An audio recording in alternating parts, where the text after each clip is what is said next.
Hello, everyone. Warning, jump scare incoming. Ah! The Angela Mercator projection. That would actually be a pretty good skin for like a Quake 3 model or something, now that I think about it. We got new games today. New games! Which is remarkable because one of them is an old game. But Plucky Squire, Final Fantasy 16. And there were like a handful of other games. UFO 50 I think is tomorrow. I need to check out Bakaru, which is like a spiritual successor to Goemon. I need to play the Goemon game. Lots to do. Lots to do. Let me scoot my webcam back up.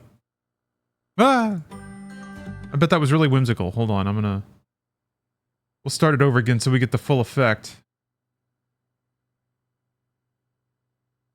Damn it. I always hit the wrong one.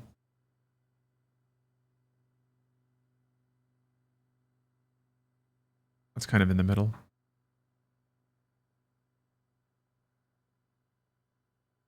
It feels better to be slightly above the middle line, though. I don't know why. I think what I'm most interested about Plucky Squire is like the gameplay trailer, well, the trailers, I should say, showed off a really fun mix of, oh yeah, Caravan Sandwich, Penny's Big Breakaway, I gotta check those out.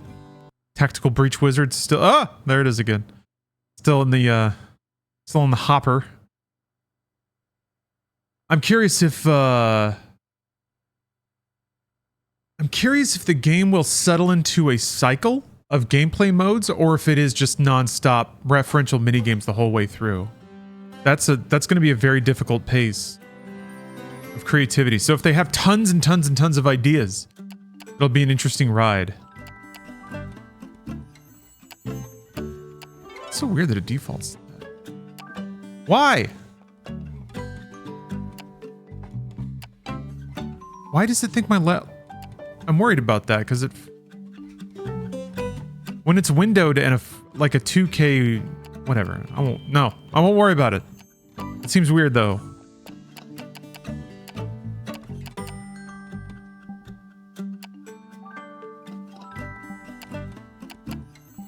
Actually, wait. Let's see what's in the game place. Vibration on. Very good stuff. Play game. Was there any like subtitling? Maybe. Visibility. Nice that that's there though.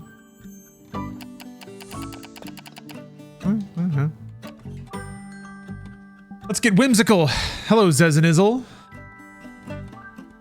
Hello, Captain. Good morning. Cammy, hello, hello. I am feeling quite plucky this morning. I really am. It's been a nice morning. Satisfying breakfast. We already recorded Inside Games. Got to hear Bruce talk about Battlefield, which I always love doing. And now Plucky Squire!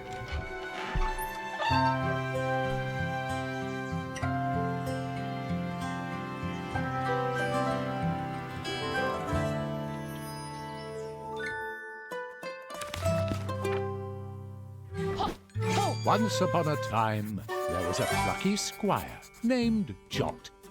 Such a good name. Jot lived in the land of Mojo, a land of creativity. Doctor called in 5 medications for you today. Ruled by the gentle queen Chroma. Hopefully one of them was gaming. I prescribe 10 milligrams gaming. From the nefarious sorcerer, Humgrump. Humgrump? Which everyone very much appreciated. How did I know? Because I am also a doctor. Well done. Cracking.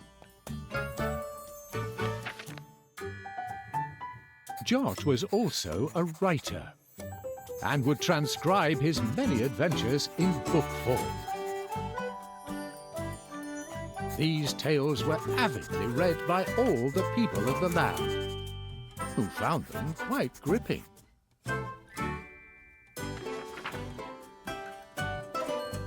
Jot awoke one fine morning. I wonder, so is the game his creative process? Like, and how he writes new fairy tales? Guess we'll find out. From afar, he could hear some rather exciting music. He got dressed and went to investigate. How quickly does an employee get fired after calling out with a case of gaming? Some serious beeswax. Not right away. There's some legal protections there. Some gamer protections. Oh, the controller vibrates with the music. Neat.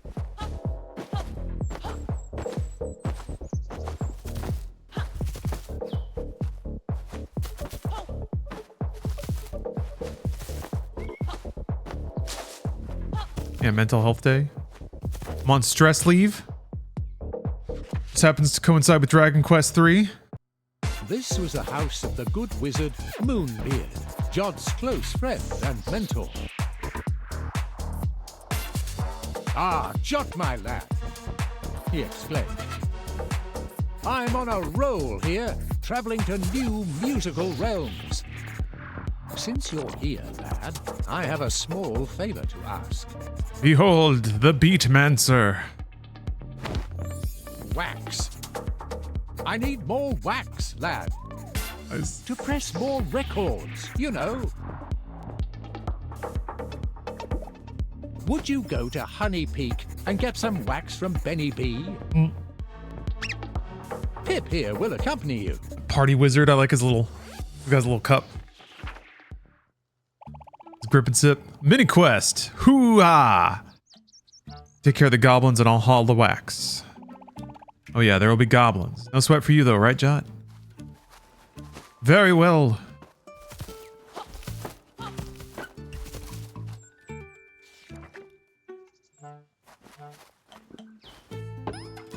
Alright.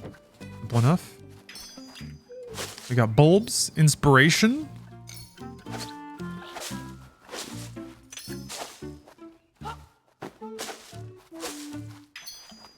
Did that one already drop a bulb? Is it just like random chance to get bulb?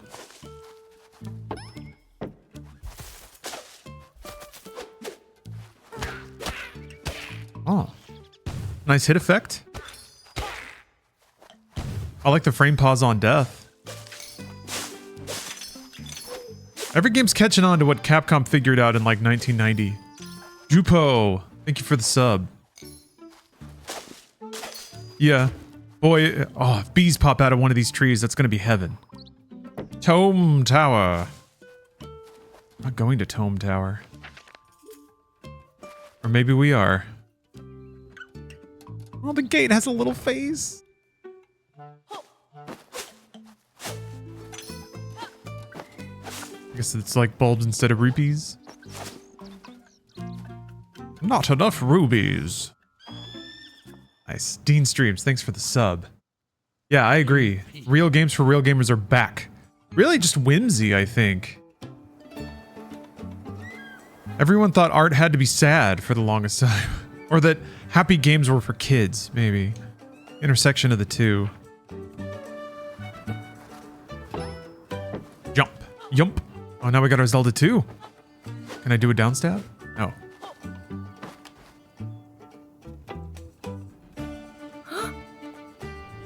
Now this looked really quite precarious. Yeah, are they... Like, if they use this medium to constantly have little interstitial flourishes like that... Can they do that for an entire game, though? Whoops. Ooh. Is that a mandolin I hear? Hark!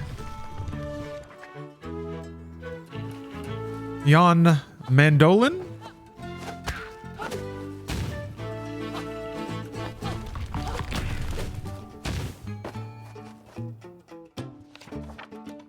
We need more sad dad games? When are we gonna hear from the aging developers that had daughters? And suddenly have, like, remorse and a mature view of the world? We need to hear more from them.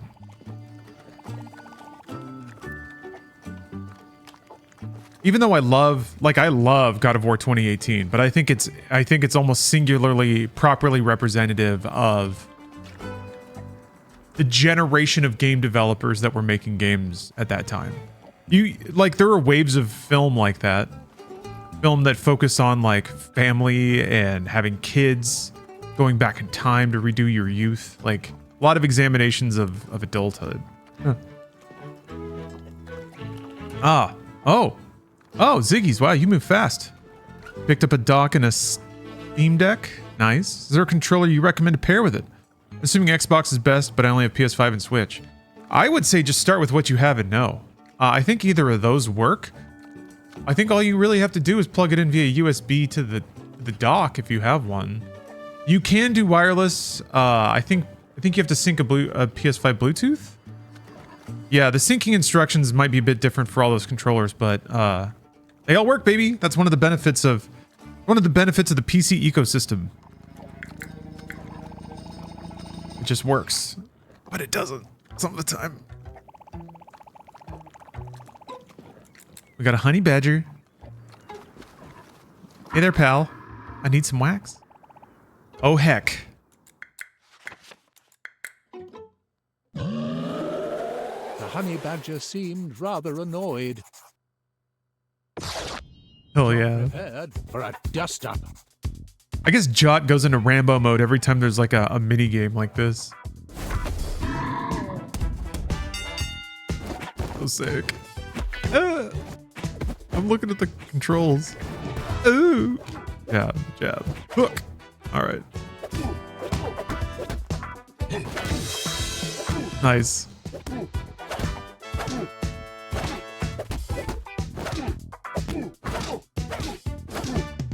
Man, it's just straight up Punch Out. Praise God. Oh, you got an OLED. Very nice. The beast was bested.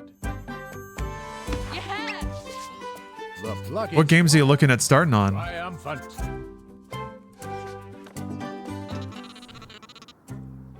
Back to half. Feels good. Sitting in it like a hot tub. Many thanks, John. You did me a solid. That honey badger was really messing with my beeswax. Anyhow, gang, what brings you here? Pip, my man, I owe you guys. Here you go. We got our wax. Compliments to the Wiz.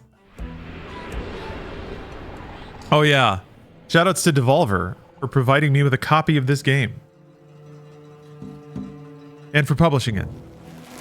Devolver wins again. Oh, I am your beast. Hell yeah, that's a really great place to start. 17 bucks.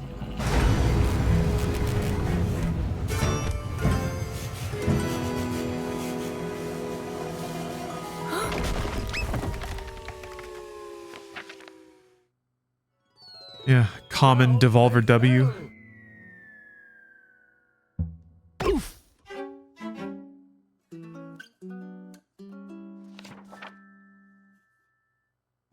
I like the texture of the paper, you can see. Moonbeard.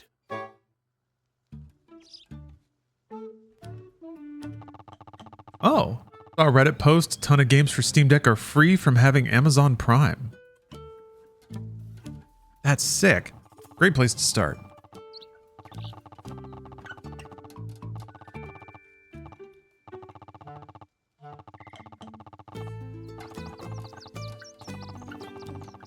Grump is at Tome Tower. Head there and make sure the creepy little twerp doesn't cause any more bother. Hello? Who's this?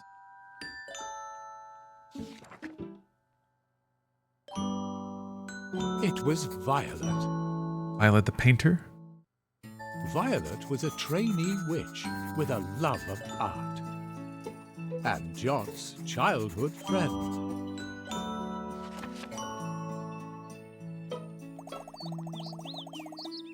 Got another hump grump situation? Hold on.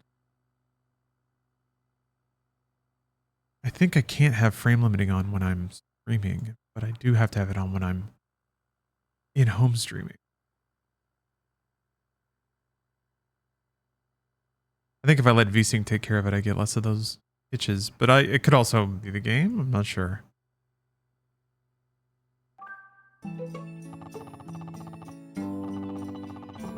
No more malarkey.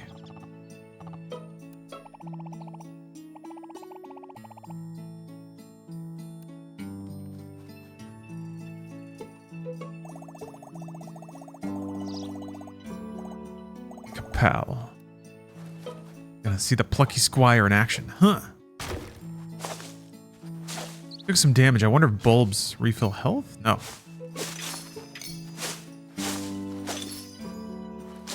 Or probably healed me, actually.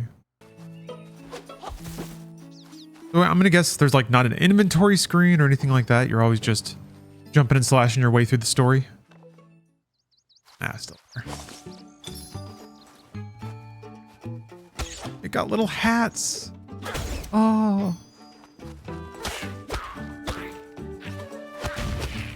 Goblins have little nipples on their heads. Interesting.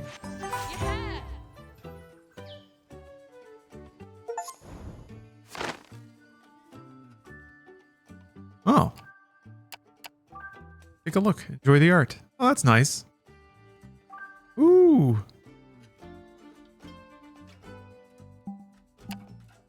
Very good.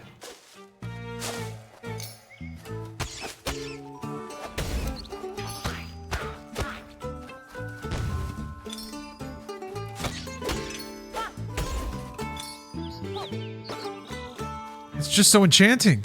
Oh. Do I have to pick the words? Oh, look at that. They're hidden. Fantastic.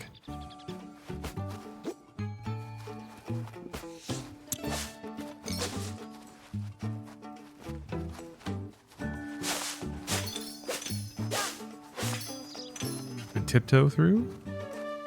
Ah! All right. Kill them all. Wipe them out.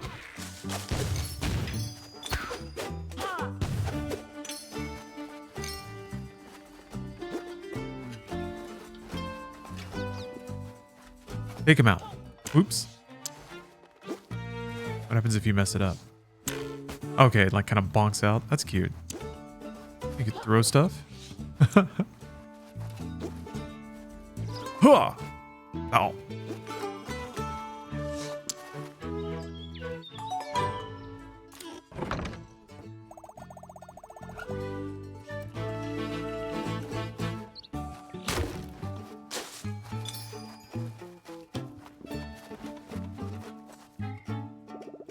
Greetings, brave warriors. My name's Martina. Nice to meet you. You adventurers cut down fearsome enemies, and I slash prices. Let me show you what I have for sale. All right. You know I'm taking that art scroll.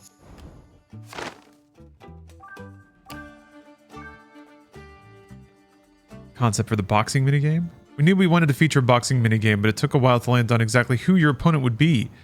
As it turns out, it wouldn't be a giant muscular duck. Nice job on the boxing minigame, though. Ah, okay.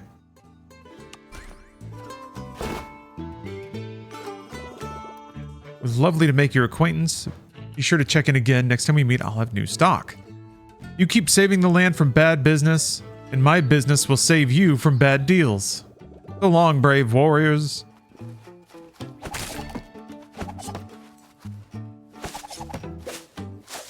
The humble entrepreneur. We've all got our part to play.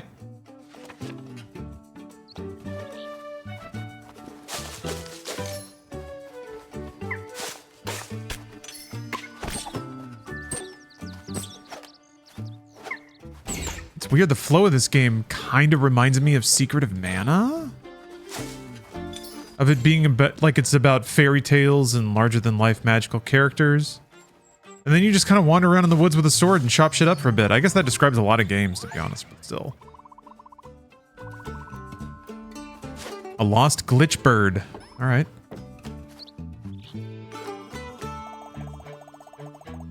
Ooh.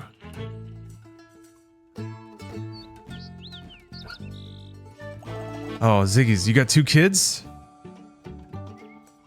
Rough time to get into the best games, but better late than never.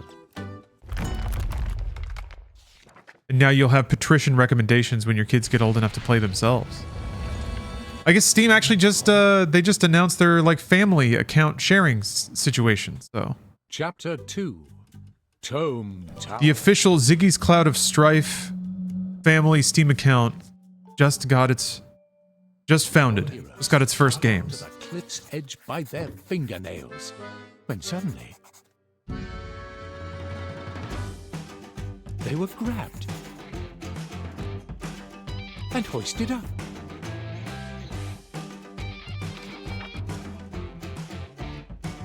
By whom? Whom? By Thrash. Oh, nice, Bleakers. Thrash was a mountain troll. Your girlfriend has over 3,000 games she never plays, but hey, now you can play them. That's awesome. The trio had not been I mean, they always had like authorized account sharing, I guess, but it was kind of an awkward to be reunited. arrangement. You can't like, if in a given Steam family, only one person owns a copy of a game, two people can't play it at the same time, right? It's basically like you're checking the game out. Yeah, okay. So I mean, Steam account sharing had always kind of been a thing like that, but yeah, it sounds like the new functionality is a lot easier to use. My 8-year-old just beat Mario Odyssey, so he'll be excited. Nice. More screen time.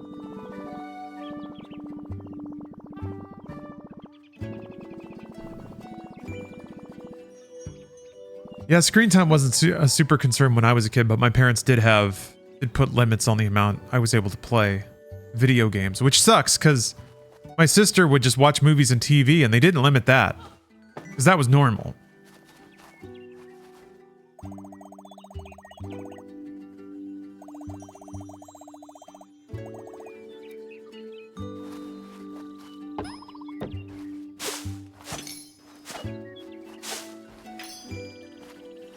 Yep. Oh, okay. There's a button for it. Ooh. Nice. You can jump on enemies? Nice.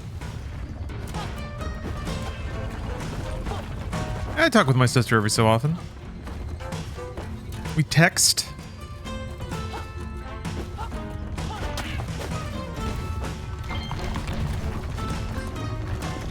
My parents let me play all they want. My parents let me play all I wanted, but they probably shouldn't have. Yeah, I don't necessarily actually resent that.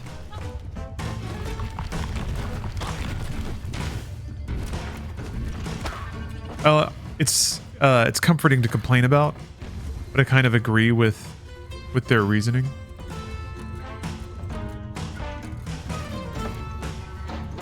Yes, pretty smart. YouTube can be a dangerous abyss for an 8 and a 5-year-old. Yeah, especially since I think a lot of people unintentionally curate their content for that. The way, like, YouTube just gives you viewership feedback. And if you curate what you make around that feedback, you're going to try to curate for the maximum number of viewers possible. And I think some YouTubers understand that, but you're allowed to ignore it.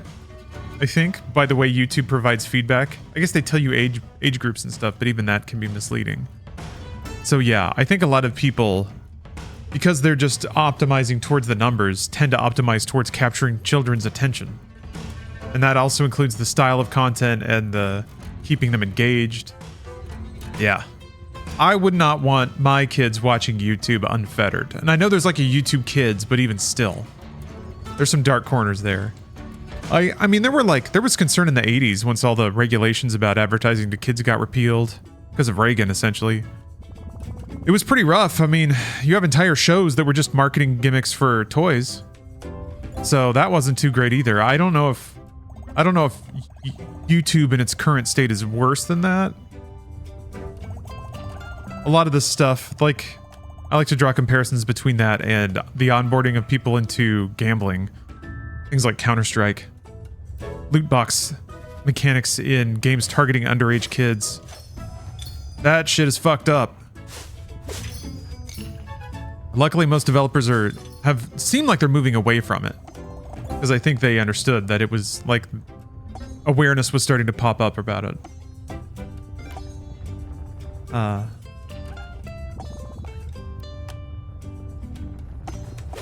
it's just Roblox, and who knows what the hell's going on in Roblox.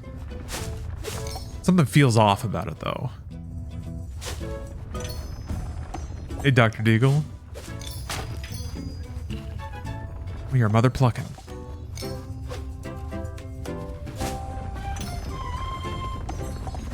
Oh. Our government had just started introducing the blanket ban of phones in English schools. Can only go well. I mean, I think so. I don't think a teenager's time spent on the phone is that conducive to their development. Yeah, I know child labor is the Roblox thing. God. That was kind, I mean, ironically, that was kind of an issue on YouTube too. Good job, none of us is wearing red. I suppose it is kind of a red, more of a crimson than a scarlet.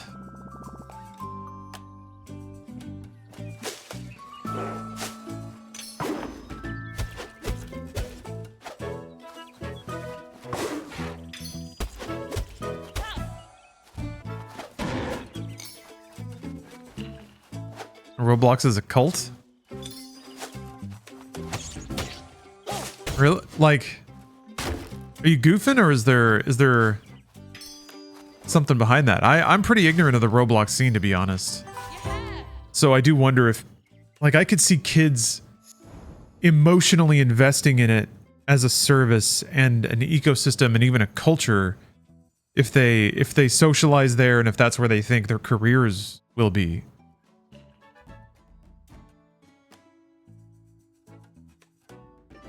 Oh. I'm goofing, but also? Okay. Yeah. There's an IKEA store in Roblox. Yeah, there's like whole video games inside of Roblox, like official games. I've debated rifling through that and seeing what it's like.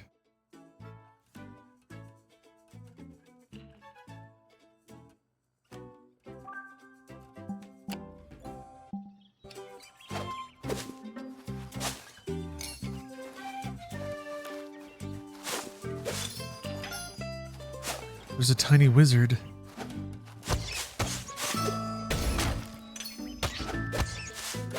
The hit feedback is meaty. A low thunk. A screen shake.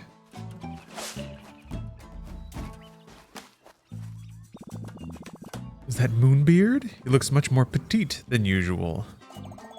Well, that's not Moonbeard. That's Mini Beard. He's like a tiny version of Moonbeard. Usually you'll find him at Moonbeard's house helping out. He's got a tiny version of himself to do chores and things. Okay, 8-year-old has played that. No access to purchase, and he has to show us what world he picks each time. It's a weird place. He found out about Poppy's Playtime because there was a weird kids version in there. Huh. What's Poppy's Playtime? Hold on. Ah! Oh. Like a creepy horror game? Hmm.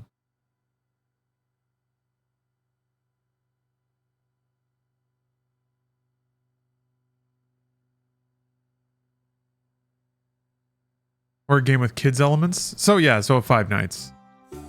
Five Nights-esque.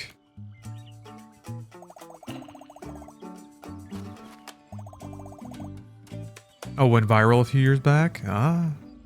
Yo. You'll need a key if you want to be journeying onward. You walk to the right here, you might just find one. Free advice from an old Mini Beard. Thanks, Mini Beard. Hopeful fellow. You know, if you're stuck on something and Mini Beard is around, it always pays to ask him. He's full of answers. Okay. Like how it looks like he's got a little mouthpiece. Little Britney Spears mouthpiece.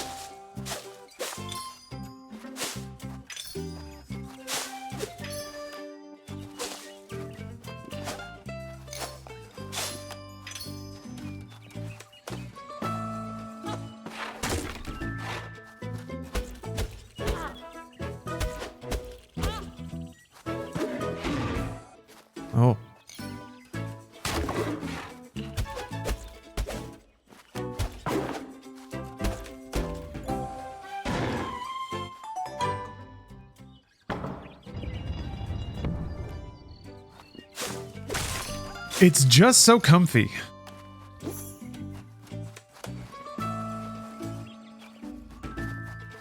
Oh, Adventure Man, you've been waiting for this for years? Today's the day. Was it in the original PS5 announcement? Huh. Thanks, Mini Beard. Wink.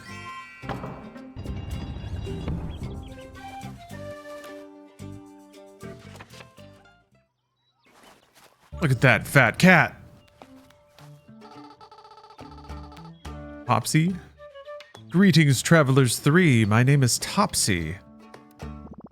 Hey, Topsy. I see you were on a quest of some kind. You know, Topsy may be able to help you. But there is something you could perhaps assist me with first. Namely, my tummy. It is empty. I left my biscuits around here somewhere, you see. And the landscape, it seems to have changed somewhat, which has resulted in those biscuits becoming lost. A cat shouldn't be parted from their biscuits. We'll find them for you, Topsy. Oh, that would be extraordinarily helpful. Little advice. There's a word in that sentence just there that might be the key to all these landscape shifting antics. You might identify which word is causing all the mischief by giving it a good whack. B. Ah.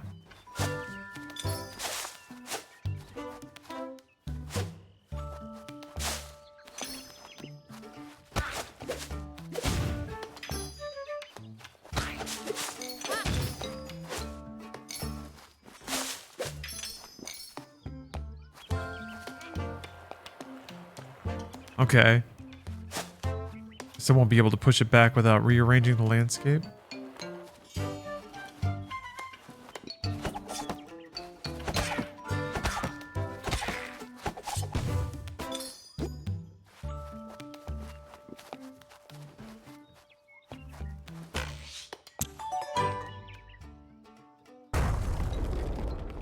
Oh, I see. Ah. This is pretty clever. It's that sort of design where each time there's really only one thing to do, one step to progress, and it's pretty clearly indicated. Which means that this is like pretty good for kids. Doesn't mean it's only for kids.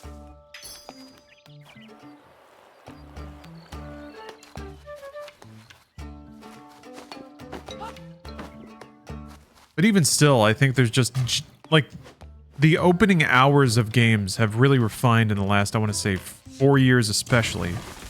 Onboarding has gotten so smooth with the way that developers plan out their opening levels and do their like baked-in tutorial stuff.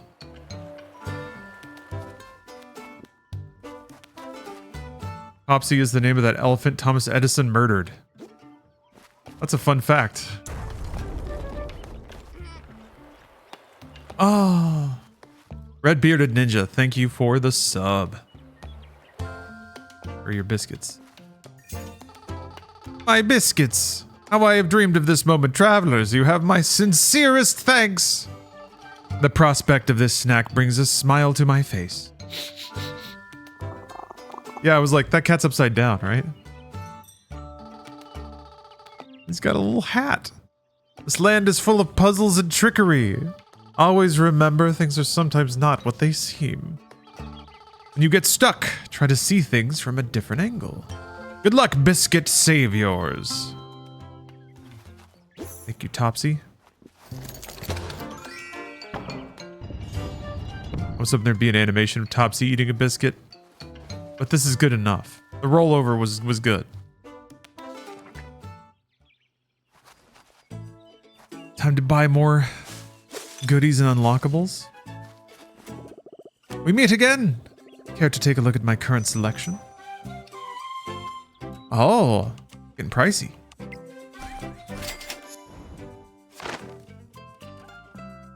Good old Moonbeard. Or Moonbeard had his sunglasses. Oh, okay, his face is like a crescent moon. Don't know why that didn't click before.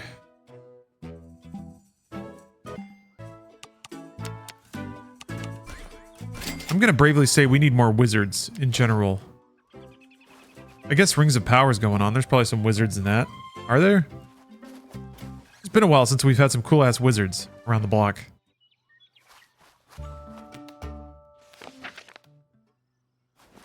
I guess Game of Thrones had a couple.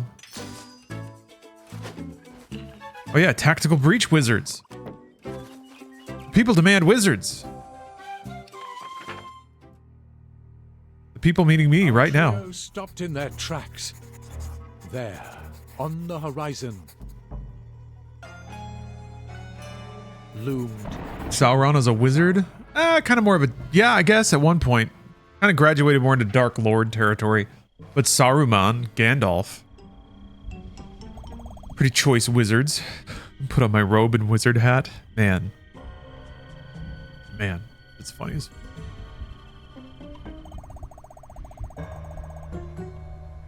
That is something awful front page chat prank thing. Oh.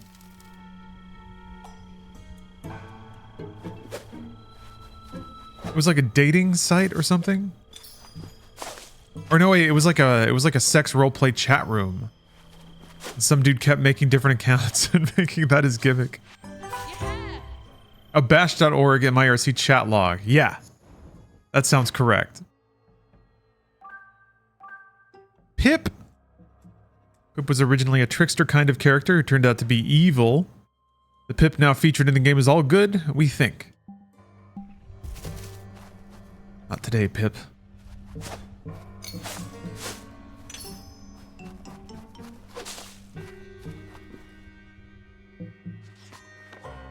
Wait, hold on. The Gru and Minions roleplay server. I'm gonna need to know more about that. Booming bolts! Very metal. I'm gonna need some links.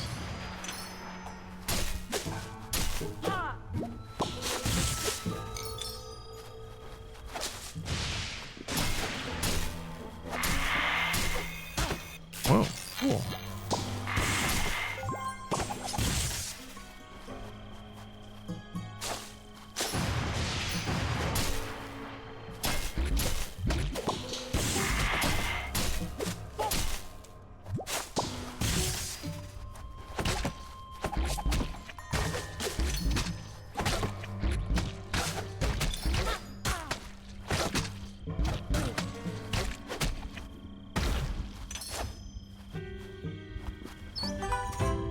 That little idiot.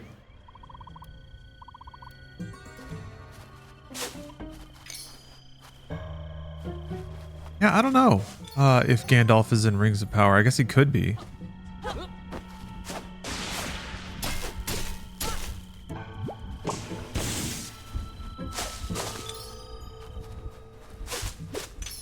Maybe they're saving that for season 3. Gandalf's Revenge.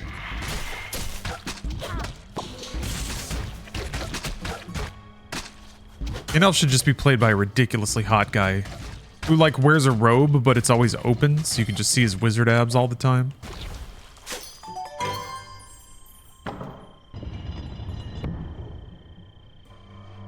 Hey, love black girls, how you doing? Welcome to the stream. Ooh, Scholastic Worm. Am I playing a PopCap game?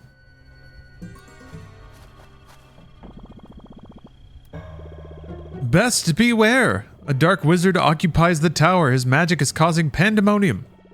I mean, look at this lovely bridge. Unmitigatedly obliterated. Oh yeah, wrecked.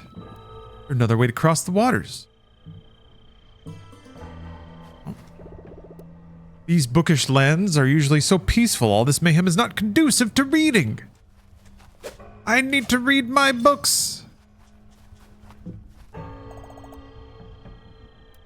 Cave entrance, promising, promising. Yeah, I miss PopCap too. They're still technically a company and they still technically make games. Sometime, I guess. Plants vs. Zombie 3 was the thing, I think. Except it was like a free-to-play game for iOS. That's it.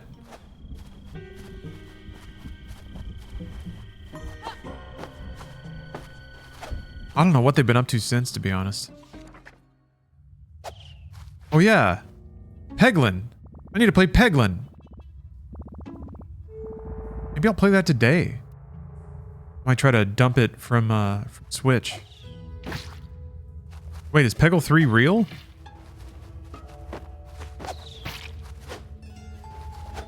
Oh, damn. All right, got my hopes up.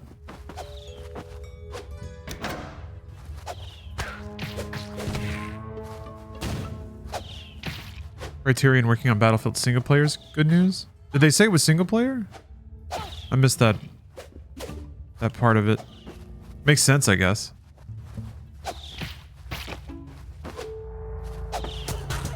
They're on both. Yeah, I just saw that they were working on the project. I didn't see any breakdown of what studio was doing what. That's good though. Like Criterion.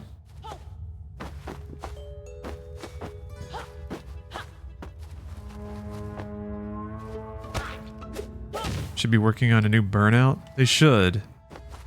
I'm kind of surprised that there isn't like a car combat game like that in the AA space. You know, another dev that's just like, fine, if they won't make it, we will. Most games have a version of that.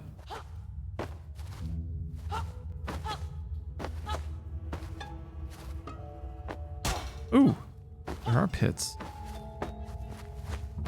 Just poking around a bit. See if there's any secrets, secrets. Yeah, that's true. They are eating the cats. Hot Wheels Unleashed is pretty close. Yeah, it's got like bumping and such. Rumping and bumping. There's been some fire remixes of that. They're eating the dogs, they're eating the cats. Eating the dogs. Oh, there's Trail Out, which is sort of a flat out successor. Alright. It's kind of sad. I guess a new Top Gear Unlimited just came out, but it's pretty technically rough. I remember reading reviews for some of the earlier Top Gear Unlimited games in 90s PC Gamer magazine. Oh, Jeff Keighley's got something. Jeff Keighley's got a tweet. Let's see what Jeff Keighley got to say. Oh, okay. Jeff Keighley broke it down.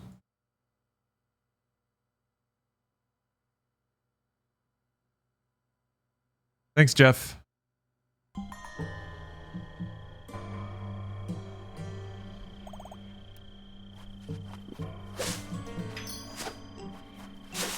Jeff.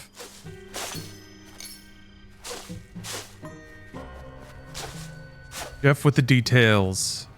A game head scoop. I wonder if there's any episodes of that online. Hold on.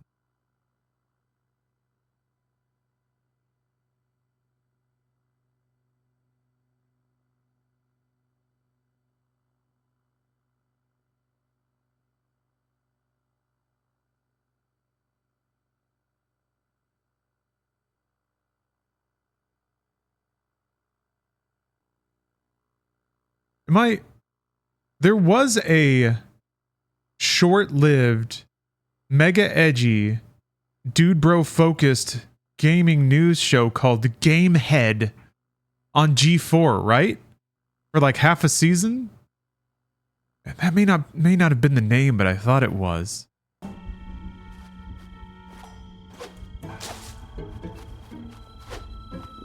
And I think like I remember Jeff Keighley did like the first season. And then they basically tried to rework it into the Man Show, but for games, with a bunch of schlubby dudes just sitting around talking about jerking off all the time. You ever played Half-Life with a controller? No. Nor will I ever. Look at all these books. Visually appealing. Drinking hog and drinking nog. I gotta get clips of Gamehead or Cinematech, Mediatek. I did find a YouTube channel that basically uploaded hundreds of legacy episodes of Cinematech, so I've been breaking that up and putting it in. Ah. Books! This is cool.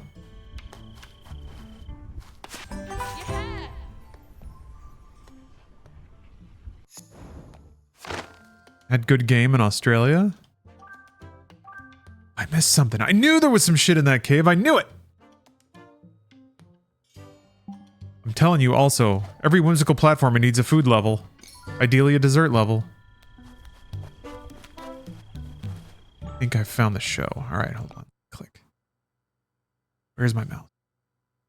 Wow! Love black girls, thank you.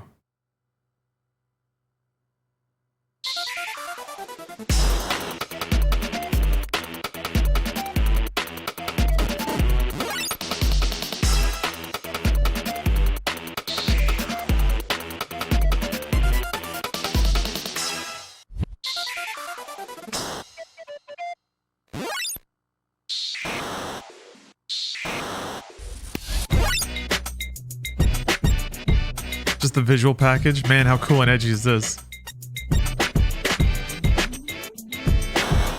Thanks, Jeff. Okay, alright. So it did exist.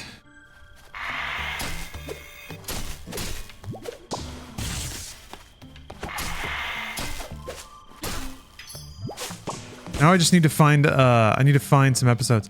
I weirdly remember there being a specific interview that Jeff did where he was just getting like weirdly pushy. He was talking with some developer and then he was like, "So, you got an exclusive announcement or anything?" And the guy was like, No, we don't. And he's like, "Come on, you got to give me something. You got to give me exclusive. Come on." And he was like, just kind of like, it was that weird like faux friend, but also I need you to say something for the camera kind of thing.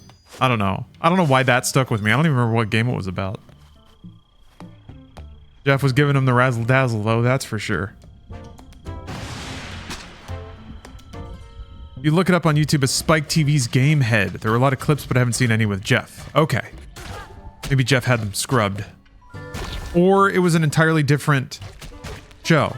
Might have been something else entirely. Could be combining a few different memories.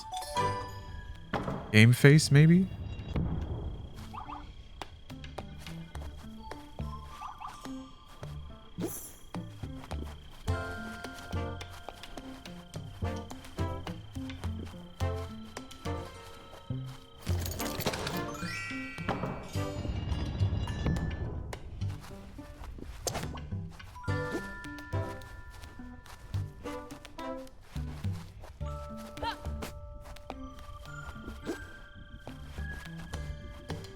Oh yeah, Joe, I was savoring the weather this morning for sure. Oh, that's fun. So crisp and beautiful outside. I slept great as I was refrigerated.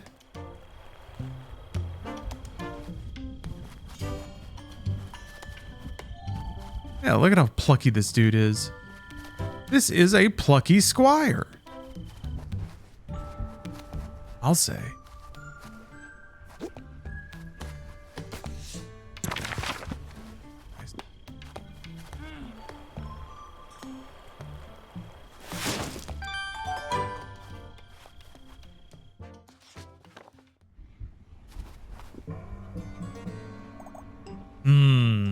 Somebody's got it out for me, I guess. A dratted plucky Squire.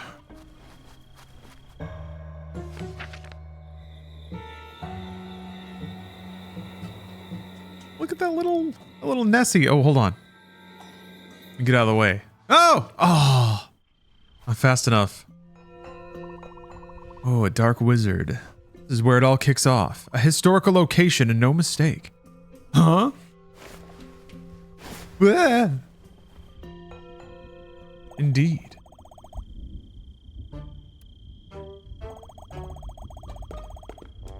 So much oddness around these parts. Anyway, here we are, Tome Tower. Looks like Hump Grump is still there on the roof. Time for the plucky Squire to go take care of that creep. We'll stay down here, dude. We don't want to cramp your style. This is one of those dramatic, heroic kind of moments, you know? During your big showdown, you don't want us two dorks mooching around in the background. Nope, we'll mooch down here instead, but we'll be cheering you on all the way. Mooching and cheering, Jot, that's more our style.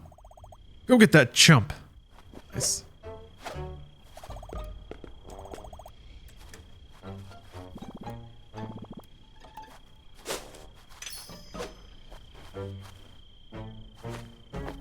this guy's gonna get plucked up. Jot made his way up the steep steps.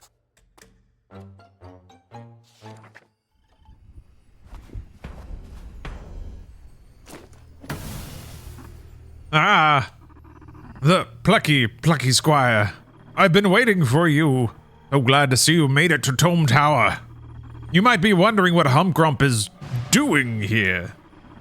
Well, I had a hunch, Grump. I might find something interesting in this old tower. And something interesting I did indeed find. A book! It was hidden away in a very secret chamber. Because this is a very special book. The title of this very special book is... The Plucky Squire! Yes, that's right. This book is all about you and me. And all who live in this dratted land. It is the story of our lives. It turns out you see that our land of Mojo is just a setting in a storybook.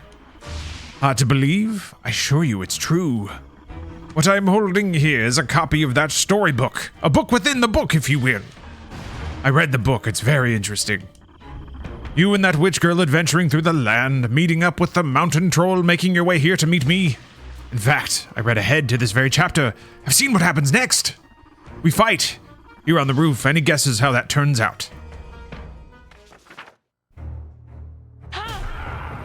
And so, the Plucky Squire got his ass. again defeated the wretched wizard Humgrump. Ah, okay. We found a YouTube playlist. The first 7 videos are full Gamehead episodes with Jeff. Thank God. Thank God. Uwe Boll.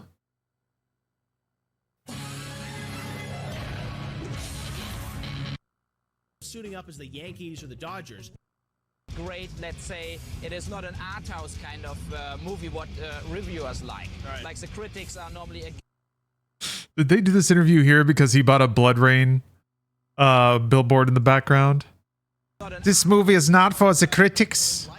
Why do you think video game movies have such a bad reputation? They are crowd-pleasing film. Bloody vampire movie where rain turns into blood. This rocks. Yeah, and she's topless and everything. So, but You see her breasts? Yes? they are sexy. They are dark. Very sexy. It only made $1.5 million during its opening weekend. Uwe Let's Boll. hope the DVD sales will help pay off Ben Kingsley's salary. For all the guys writing only in the internet. Ryan else he'd be sitting in his pool if he wasn't doing Dungeon Siege, right? Maybe yes. Yeah. Fucking I'd say yeah. This is a game only for Metal Gear diehards, but this package is only $29, which means it should attract new fans as well. Now, Man, Jason Statham. did he know at the time that he would be the future best friend of Hideo Kojima? Community and the film-going Did community he know? stop directing, producing, or taking. What's going on? All right, well now it's time to take a look at this week's game of the week, and if you guys don't like it, well, put up an online petition. What's the game of the week, you think? Gamehead, we pride ourselves on being timely with our reviews, but sometimes a game from a couple Soul of years Calibur. ago grabs our attention, and this week it's Soul Calibur 3 for the PS2 from Namco. The Soul Calibur series. Daring. Daring. You know, this book is one of a series. Yeah, I gotta add that shit to MediaTek. Game of the week.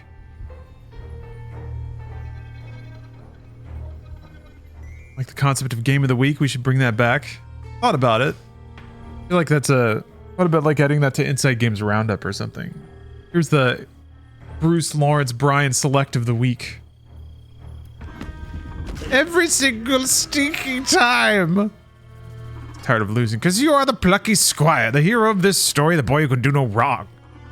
Always victorious. Even the little stories you write, beloved by all. Infuriating. Like a mosquito in my cardigan. Yes, that's an adequate metaphor. Me! I'm the villain, the talentless wizard who can do no right, destined to be beaten forever. At least, that's how it's been up until now. But maybe it doesn't need to be that way. Maybe even Humgrump could get a little glory for once, if the Plucky Squire were to be plucked from the book. If he were to be ejected.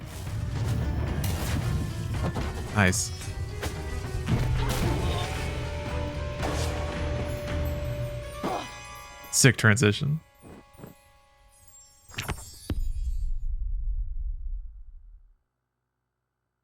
That's so cool.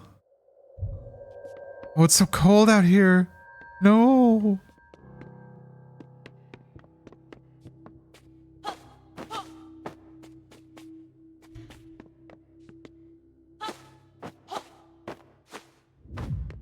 You fall off?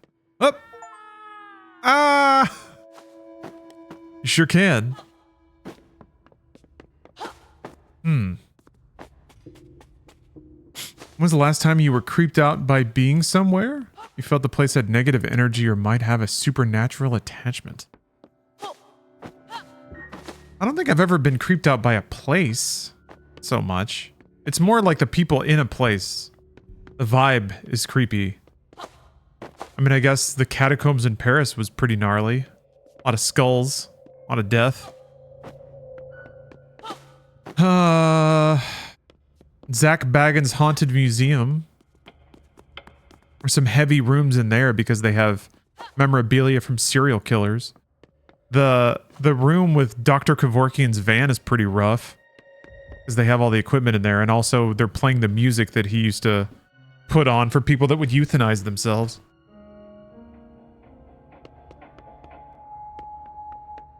Went to the Museum of Death in Las Vegas.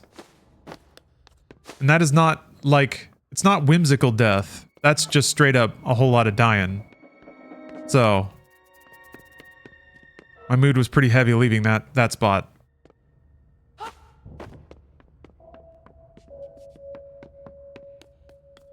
Man, I love how photoreal the outside of the book is.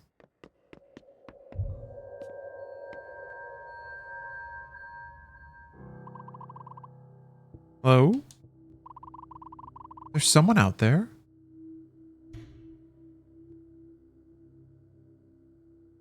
Oh, I haven't been to the Museum of Tolerance yet. Ugh. Would you be so kind as to open the lid of this lunchbox? Sure. The morgue at the night shifts. Oh. I can see that being monumentally creepy, yes. White as a tomb.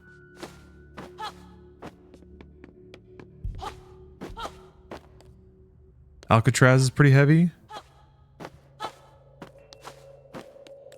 I remember in Australia I did go to some haunted prison. And you could like walk into a cell and then close the door.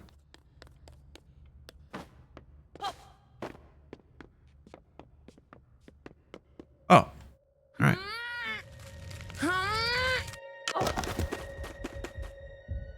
Snacks? Ah. Do you remember me, Jot? We met in your book. I'm not actually from there, you know. Us bookworms travel around a fair bit from book to book. But you, Jot, a character from a book, shouldn't really be out here. It's Humpgrump's magic that blasted you out of the page and onto this desk, isn't it? We'll have to get you back into your book, Jot. It is of utmost paramountcy. In other words, very important. You know, there are some intriguing items on this desk. Some of them might help you return. Head around the corner to the left and we'll try and find one.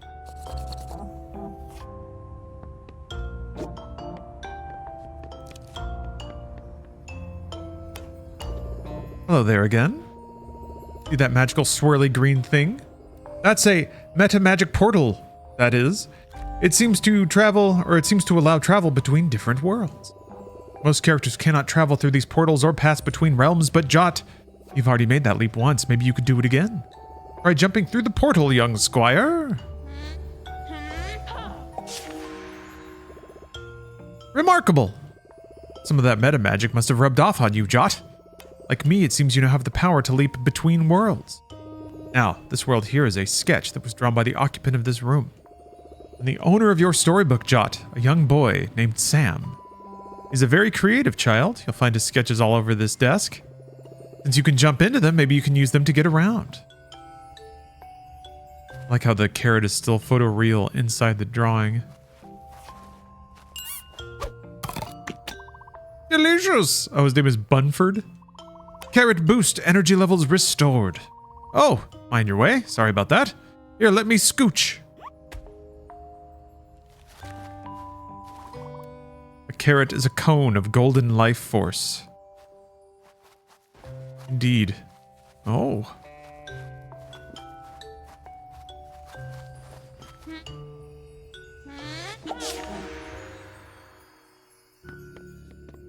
Satisfying pop sound.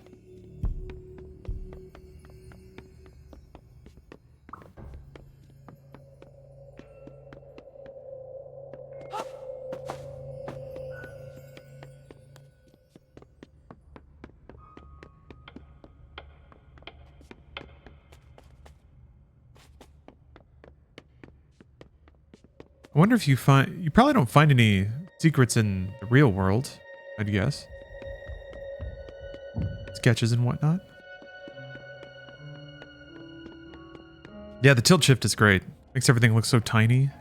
Adds a lot of scale to everything.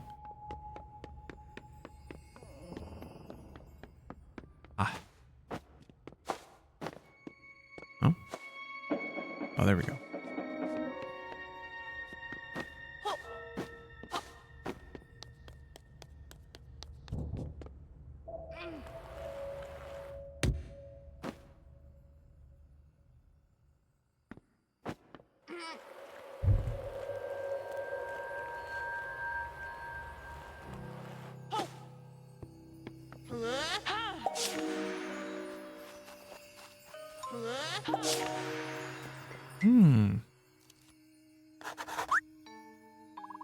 Good going, young Squire. I believe that the item that can help you get back to your world is further ahead. But listen, on your way you may run into creepy, crawly coleoptera. Beetles. Sam likes to keep them as pets, you see. Beware, Jot, don't get eaten. It simply wouldn't do.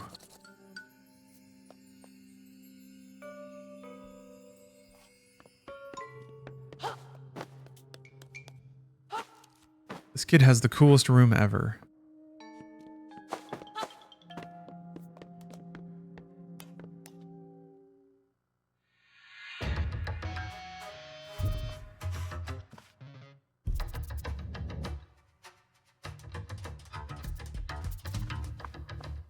We got stealth. This is a sneaking mission, Jot. Ah! Damn.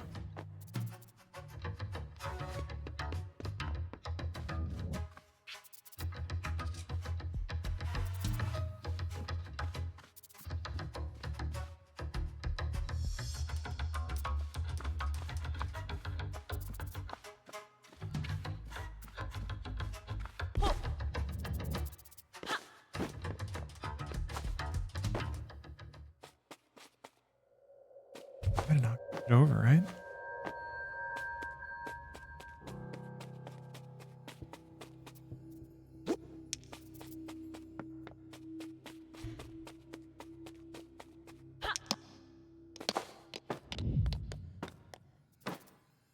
What the heck is that? Tony Tungsten? Machines of Mayhem.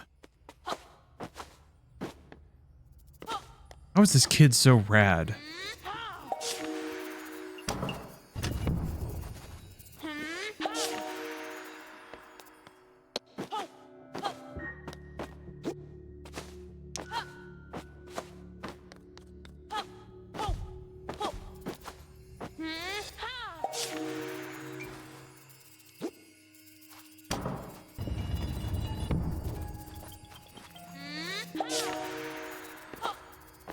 So many beetles.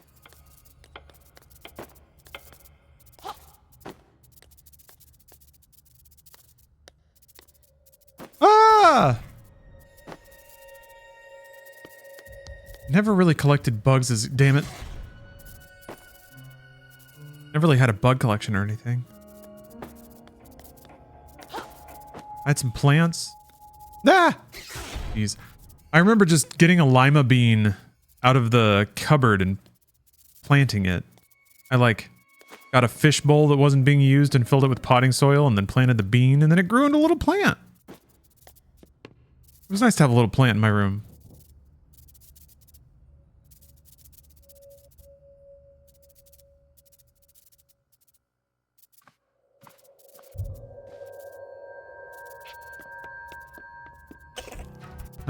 Oh, he heard me. Okay.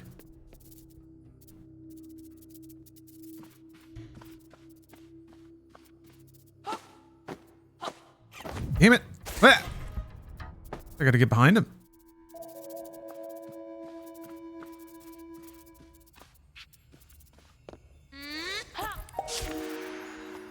That's a really cool dude face, though. I remember drawing a lot of cool dude faces. One of my signatures was always putting sunglasses on the sun. Jot, you made it. My fears have been allayed. It seems that nothing can hinder the plucky Squire. On that very note, while you were here, there was something you really must observe.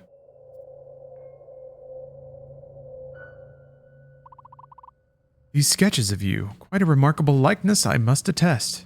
The person who drew all of this is called Sam. He is the boy who lives in this room and is the owner of your storybook.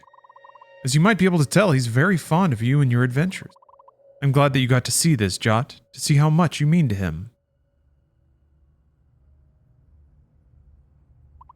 But there's no time to dwell on that. Your quest to re-enter the book is near its pinnacle. The item you need is just beyond this sketchbook. Press on! I used to draw rocket-propelled speedboats. They were rad. Hell yes. It's the only thing that makes a speedboat faster. You put like guns and flamethrowers on it? I remember drawing tanks that would like have grinders on the front and then big mechanical claws that would like grab dudes and fling them into chompers on the back or something like that. People in the military have no imagination. Buzzsaws.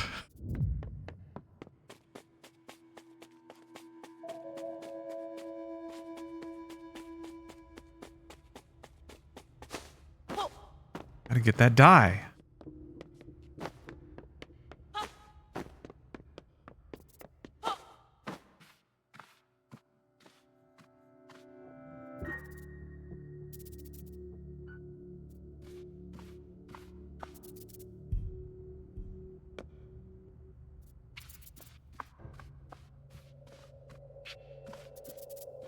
I will say, kind of like Star Wars Outlaws, for a game that seems like it wants to be super accessible, it is still kind of surprising that there's sort of you get seen and you fail style stealth areas.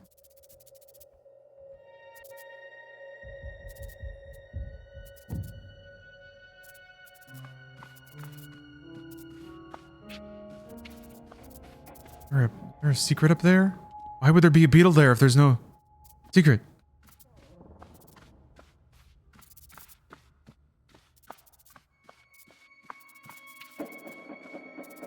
Oh.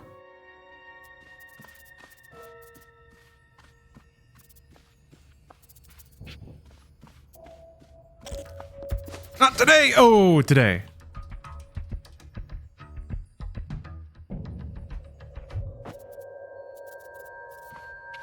I always added sunglasses and big-ass beards to faces in my textbook as a kid.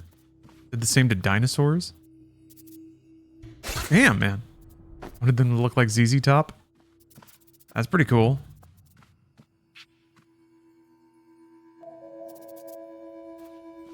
It is a verifiably cool dinosaur. Jesus. Come on. There we go. Almost humbled by the beetles.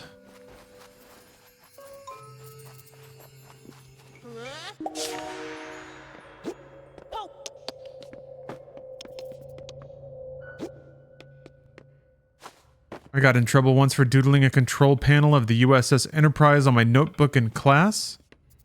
I was such a nerd, but that teacher shouldn't have been so full either. I was so full of it, you mean? So full. Palmore. That's awesome. So like you drew like an L-Cars layout or something? Jot got the turn gauntlets. Now he has the power to manipulate his storybook. Oh.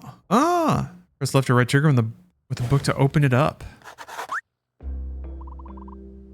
You got the gauntlets. Exceptional procurement. Head back to your book post-haste. I think you'll find that the gauntlets will help you return home. One last thing before you leave this table, Jot. It is very important. Beware of Hump Grump.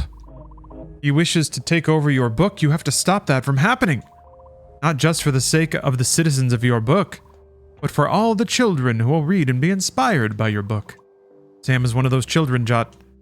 You know us bookworms were able to glimpse the past, present, and even the future. I've seen that Sam will one day grow up to be a writer and illustrator himself. He will create a series of very popular children's books with very lucrative merchandise tie-ins and brand integrations. Sam's books will go on to inspire many other children, that is, if he ever actually writes them. If Hump Grump takes control of your book, the story will get worse. Books with bad stories get put away on the shelf. No one reads them anymore. Those books lose all of their life and cease being an inspiration to anyone. Your book will no longer inspire Sam, and then who knows what path he will take. Do not let that happen, Jot. Oh, it's Hum Grump? Oh, yeah, you're right. Hump Grump is funnier to say, though. It's a fair correction. E.N. Arthur. An author. Aw.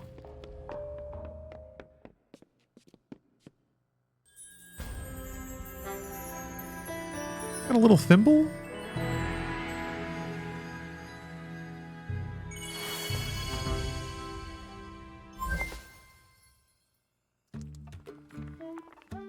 Ooh.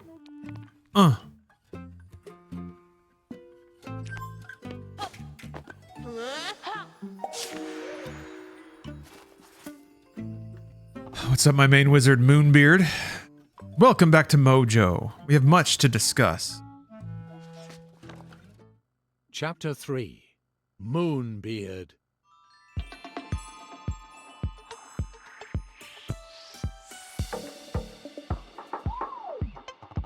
I seem to feature rather prominently in this chapter.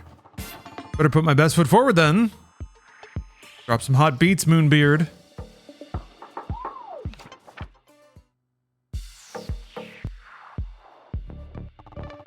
Greetings, lad. Hey, Jot, glad you're back in one piece. Suppose you must have a great number of questions, lad. The answer to the first question is yes. I am aware of how cool these sunglasses look. The answer to the second question is yes. Our entire world is indeed a land in a storybook. Bananas, huh? I've kept this knowledge a closely guarded secret for many a year. Somehow that greasy nincompoop, Humgrump, found out. Very regrettable. How he knows the truth. Now he knows the truth. Who knows what mischief he's planning?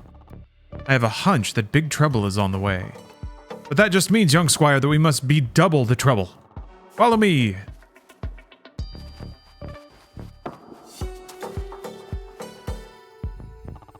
First order of business, getting in and out of the book.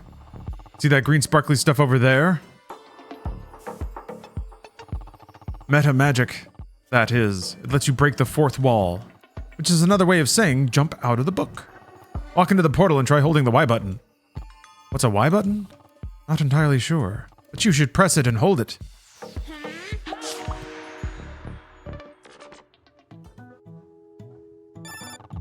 Oh yeah, he does have a little... He's got a little wizard mouthpiece. Testing, Jot, I'm talking to you via Runetooth headset. You know I'm suddenly feeling rather parched. Wizards are like plants, we must keep hydrated. Use our page-turning abilities to get me something to drink. Approach the edge of the book and see what you can do.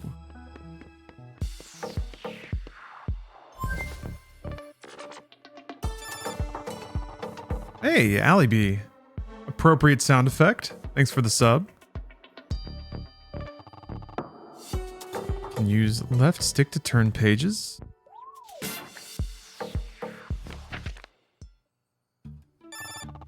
You see that glow around the edges of the paper? That's the book telling you there's something useful on its pages. Try jumping in and seeing what you can find.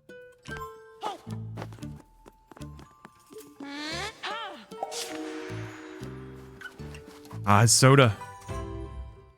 Wizard soda. Damn, I'm thirsty. My fizzy pop. That will do very nicely. Head back here and drop off that pop. Look at this frog. I don't have my sword anymore. My undies.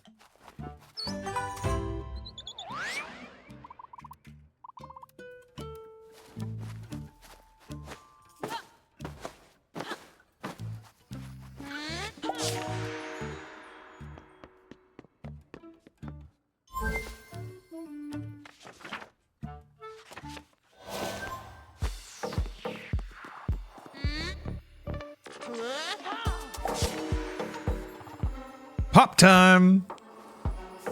Man, I could go for a nice fizzy pop. Look at his little sucky lips. Delicious. So hydrated. Ah, that's the ticket. Thanks, lad.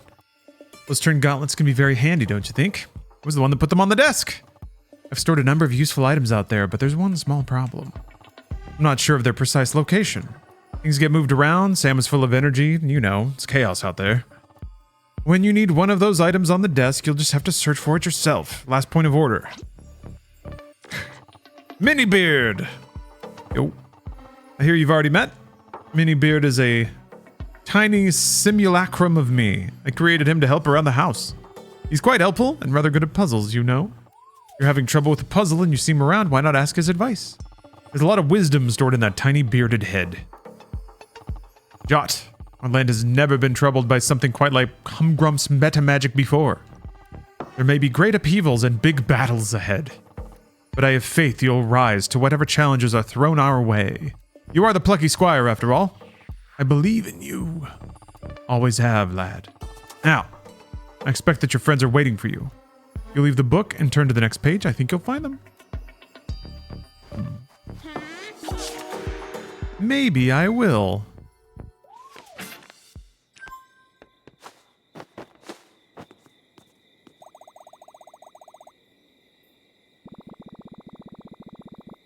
Oh no. They're blaming themselves. Yeah, what could you have done?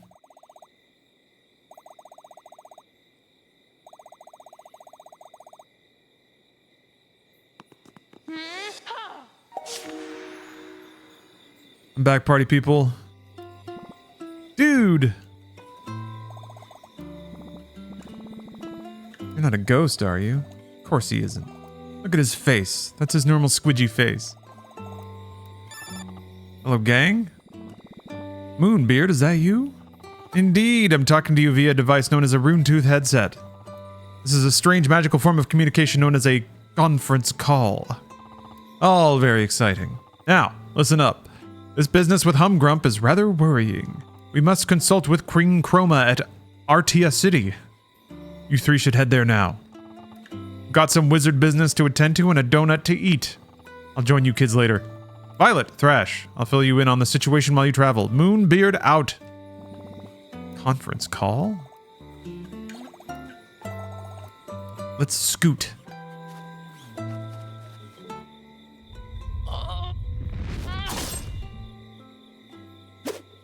Yeah!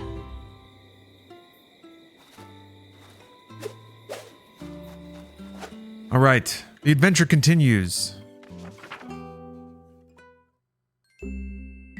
And so our heroes set off to Artia City to visit the good Queen Chroma.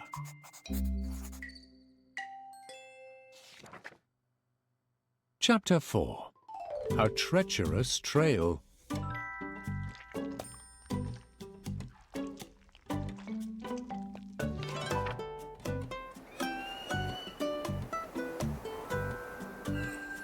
Look at these frogs! On the way to Artia, our heroes took a shortcut through the aquatic land known as Louisiana. the Sonnet Swamps.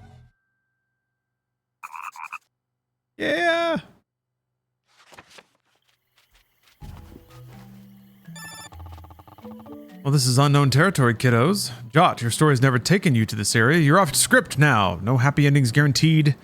You could get splatted, eaten by a huge frog. Who knows? Although these swamps are usually rather cultured, as far as I gather.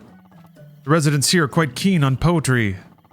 If you've ever wanted to hear a snail recite verse, here's your chance. Nevertheless, you... Bad reception. Moonbeard? Iron Tooth doesn't work in the swamps. You gotta get through the swamps. What if I beat up this bug, though?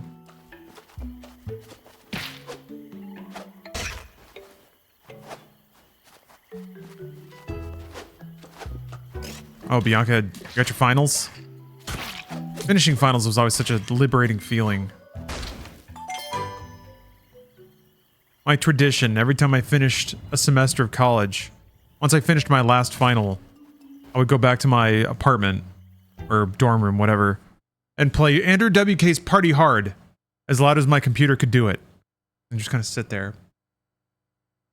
Smugly satisfied at the fact that I wouldn't have to study for another 2 weeks or so. But I gotta feed. Let's get a party going. Yeah, get a party going. Meanwhile, I'm gonna go microwave some Factor. So, it's lunchtime for me. Sorry about that. I feel bad like streaming for a little bit and then taking kind of a longer break, but don't worry, because I'm gonna stream all goddamn day. More of this game when I come back, and then, I'm gonna check out Final Fantasy 16 on PC later. Depends how quickly things move, because I might, there's some other games I want to check out that are coming out right now. So, it's a busy time. Alright, I'll be back. See you real soon. Okay, let me save you from that feet petty pistol situation. We don't need that. We need pluck.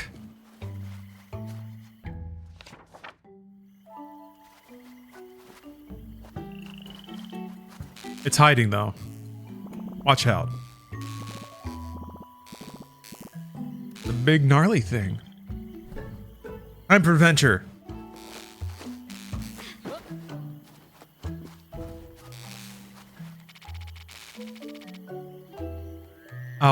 Albade?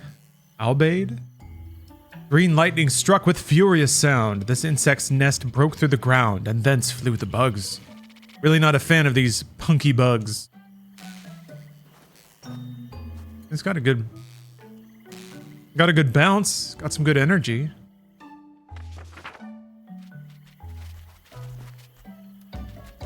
Dang, this place is heaving with bugs. Hello, little goblin. I have a task for you, my rotund purple friend, concerning that wretched Squire. I booted him out of the book, you know, but he's a persistent little creep. He may still be out there with an eye on causing Humgrump trouble. But you see, Humgrump will bring the trouble to him. Take a shot of my meta magic and leap through this pretty portal. Set yourself free of these pages and go bully that wretched pest.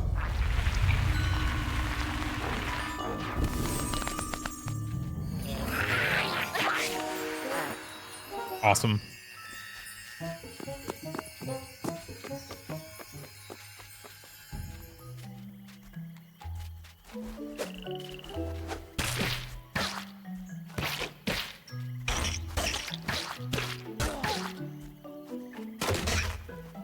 Deliver a mighty Zoc. What are these little guys? Oh, little spitty spiders. I like their fat lips.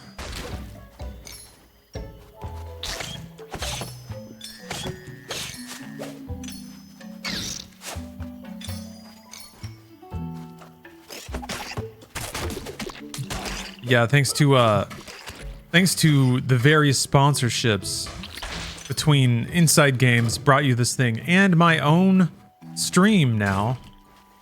I get a fair amount of complimentary Factor. That's always nice.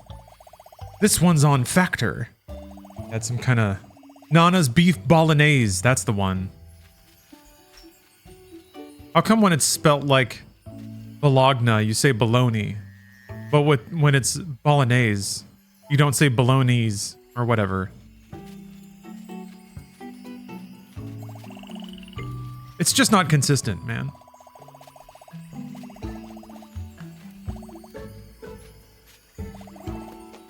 Yeah, getting paid in prepared meals.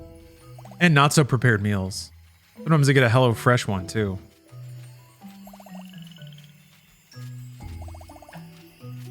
Just wish I'd been written a little more cool. Yeah. What's the big deal, authors? Oh, I took my sword with me. Huh.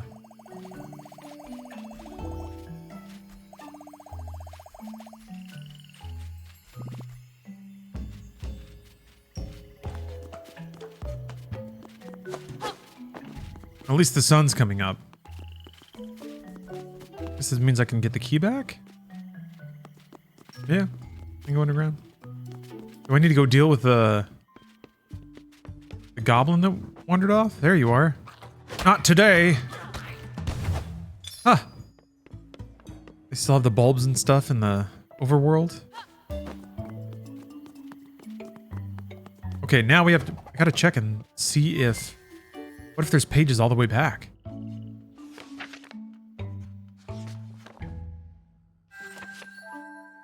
Something was schwangling. No? Okay. Why does it schwangle?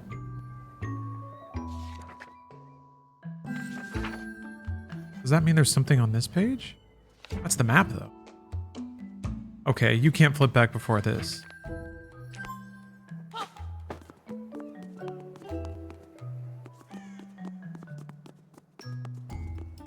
Oh, Murphy, yeah, the game is gorgeous. Smooth animation, great look, great color. Just super, super great use of color, I think. Even in this scene, like, all the enemies and the major interactables are just pop off the page. Pun partially intended.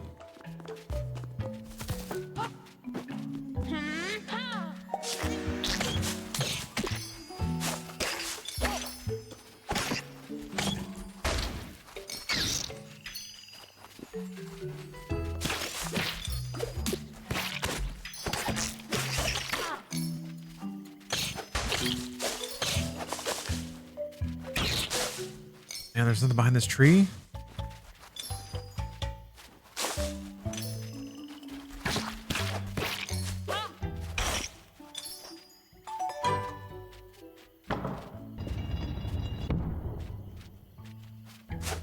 Mojo is Spanish pronounced.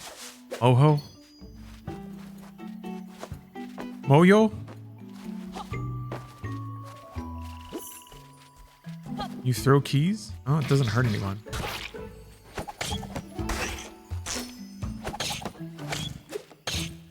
Oh, so the glow... Oh, it slows you down. Okay. I assumed it would hurt you. You know what? I tooled around a little bit with Dungeons of Hinterberg last night. And that is actually a really charming game. I'm kind of excited to poke at it more. It reminds me tons of, like, a Dreamcast era action RPG. Like, for some reason, the setup feels super like a Y2K RPG. Your character is like somebody who got tired of working in a law firm, and then I guess there's some town in Europe where magic just happened. Dungeons, I guess, popped up out of nowhere. So now there's this like it's like a real life medieval dungeon with magic and goblins and shit just dropped into like modern day Europe. So the dialogue is all really interesting. It's a fun setting too. Or it creates some fun like meta video game stuff. I guess like Dot Hack was kind of like that. That was just full on isekai. This is more like video games in the real world, a reverse isekai. It also seems to be structured like Persona, like every day has phases. So it's like a modern day action RPG with Persona-like structure, except you're a aimless 20-something looking for more out of life than a horny teenager in anime.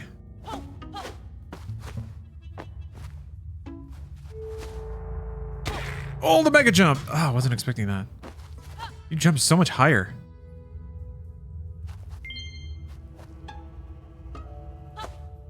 That's right.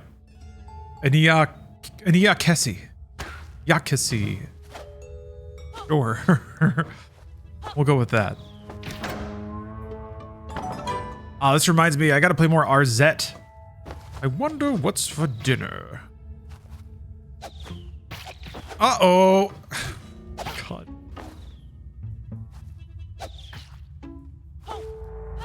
Or she was a legend.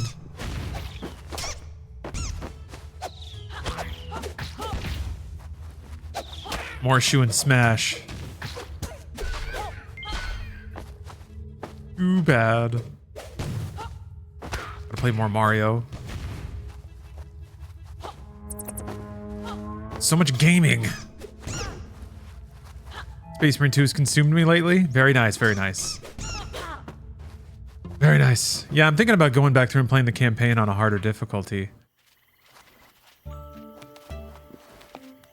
feel like the game's combat system may not be very well tuned for harder difficulties. Because you're just getting spammed with attacks non-stop. Maybe it's all about not getting surrounded like that. Look at that big ass bug. Ugh. We gotta bring that bug out. I guess I gotta change its description. Tiny frog. Does that mean I can make the frog huge? 'Cause I think that's what it means. I'm very interested in making that frog large.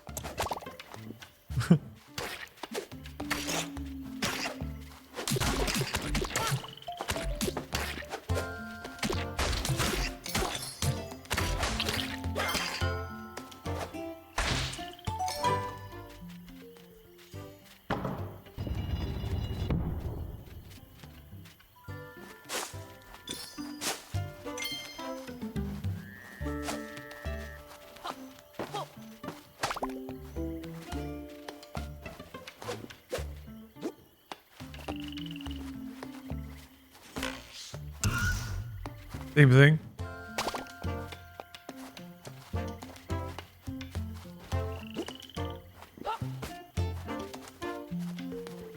Wait, hold on. Yes, Final Fantasy 16 is out on PC on Steam. I'm going to be checking it out in a bit.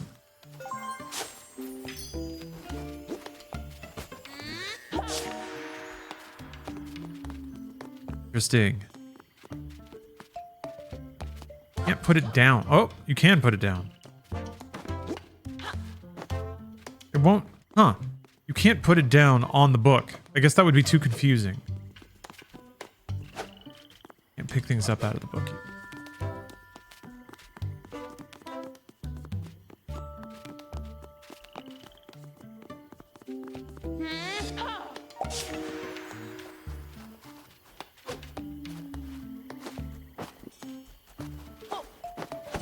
Huge. Can't wait to make that frog big.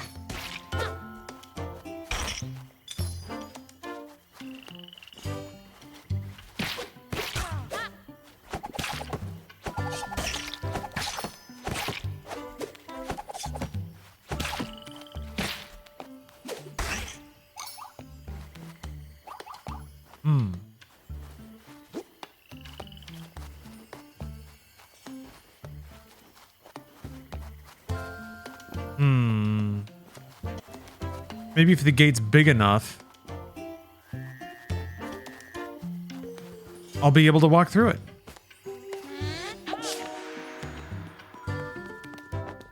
Huge. Huge. Whoop. I never did finish Baba Is You. All right. Didn't hugify in the way that I thought it might.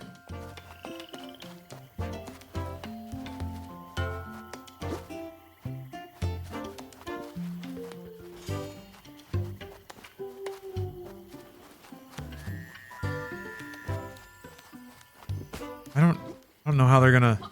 Doesn't even make sense, but... Okay, it just twings out, that's right. Well, Let's see what else we got.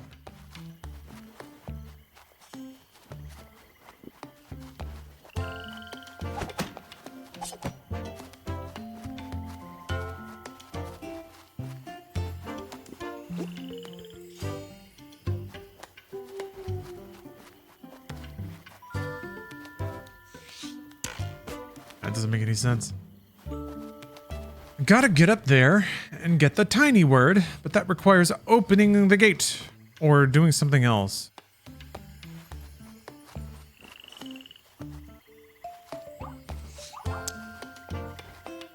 That was weird.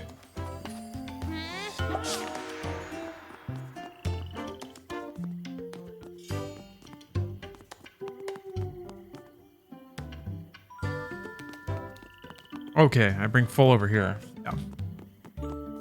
And I get lily pad bridges. Yeah, right? Very reminiscent of Baba's U. And certainly the more complicated it gets, but Baba, it seemed like Baba was so absurd with the amount of combinations it would recognize and the way that it would link game logic together.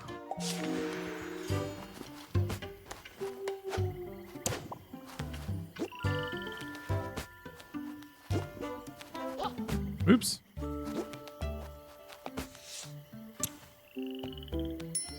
Baba's U is one of those magical games, like, where its fundamental rule set is the reality of its world and also where the game lives. Almost like Noita, kinda. And it can multiply to 1 billion different game states.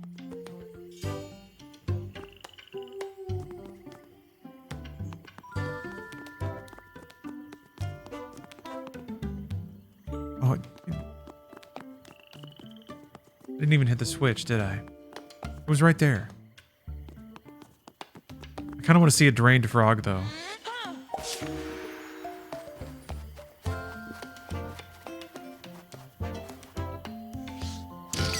Nice. Aww. He's so limp.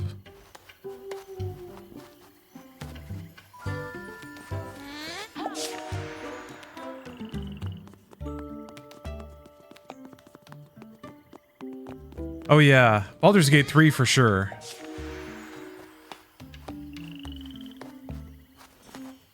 I think, for a long time, the desire was to create a game that could create a narrative like that. Where the narrative, not just like the story of you playing in a Zelda or Dark Souls sense, but the actual story would be created from mechanics that were derivative from your interactions.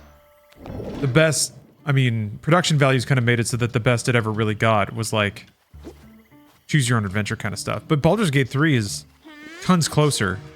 Where like RPGs script around events in the world versus specific story triggers. So it's like, if such and such character is dead for any reason, it results in X, Y, and Z or something like that. As opposed to just being like, in this story, at the end of the quest, if you choose A, this person dies. What's this? 4K The Chronicles of Riddick Limited Edition 4K UHD. 350 reward points. Look at all those discs. Very cool. Get some new cover art.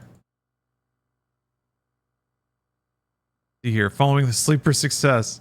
Yeah. Brand new 4K restorations by Arrow Films of the theatrical and director's cut of the film approved by David Twohy. Original DTS HD MA 5.1 surround audio on both cuts. Plus remixed Dolby Atmos for the theatrical cut. We can have the cinematic experience at home. Disc 1. Ambition on Another Scale. Chronicling a blockbuster sequel. A brand new feature-length documentary on the film. Featuring interviews with writer-director David Twohy, actors Keith David and Linus Roach, storyboard artist Brian Murray, concept artist Matt Codd, miniature effects artist Ian Hunter, and digital matte artist Dylan Cole. Realizing Riddick. What I've been spending the last 20 years doing. A new interview with Twohy on the creation of the character, Back to Black. New interview with Murray on continuing his work with the Riddick saga.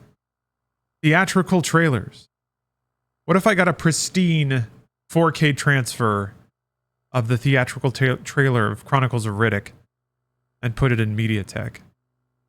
Audio or archive audio commentary by David Twohy and Vin Diesel? Two mega minds together. Carl Urban and Alexa Davalos. Carl Urban would be fun to listen to. Creation of New Mecha, an archive featurette. Riddick Rises, an archive feature focusing on the prison planet of Crematoria. Keep What You Kill, an archive featurette focusing on the world of the Necromongers. The world of the Necromongers. Interactive production calendar. 3 deleted scenes. Even David Twohy said that's not good enough. Tomb's Chase Log, a short film narrated by Nick Chinland in character. Guided tour of the set by Vin Diesel. Like we're there with him. Promotional interviews. Easter egg. Could be anything.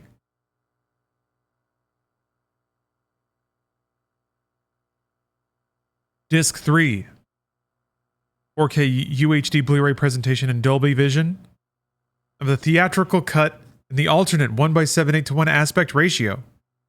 Escape from Butcher Bay, a compilation of cutscenes from the acclaimed tie-in video game.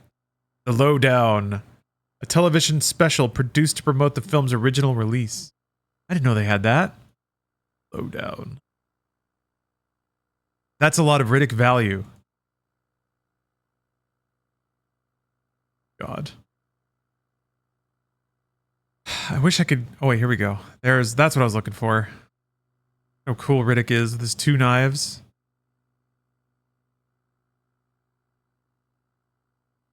Do you think Vin Diesel goes to sleep every night wishing he could wake up and experience the launch day for Chronicles of Riddick again? Like, that's where he would wake up? Oh boy. Tonight I go to the premiere party for Chronicles of Riddick. Finally, I'm in my own science fiction epic, and it's only up and up from here. You know the artist of the cover? Hell yeah. It's a good cover. Wait, what was I doing? Drained.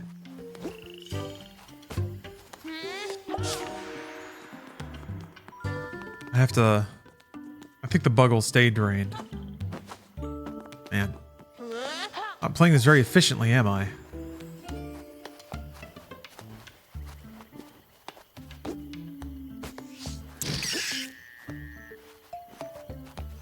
Yeah, never have to do one of those fast movies again. Now that I have my own series where I am the sole lead, I'll get what I deserve. A universe of Riddick. Riches, women, respect. After today, it will all be mine. Yes, there is a new Riddick movie in production. I'm so glad you asked. Got peered into the open grate.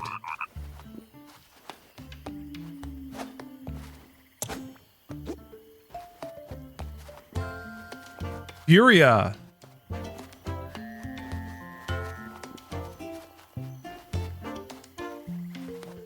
Huh. People would throw away a plot integral item, and to fix it, it'd later show up in a bottle on a shore that the guide tells you to go to angrily. You can do that fight before throwing the item away, and if you do, the guide will tell you to go there and then be like, this random fisherman hums of power. And he has it in his inventory to sell, but you can kill him. And then the guide goes, go to the shore, some fish is humming with power, and then you find the item inside the dead fish. So they even like recognize and are cheeky about your attempts to break the game's logic flow.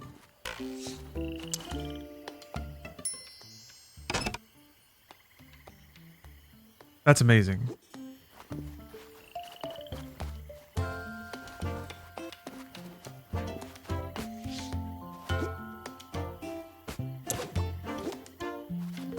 Here comes the frog.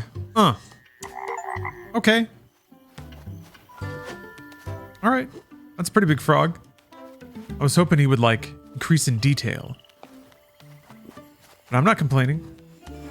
I can drain the frog.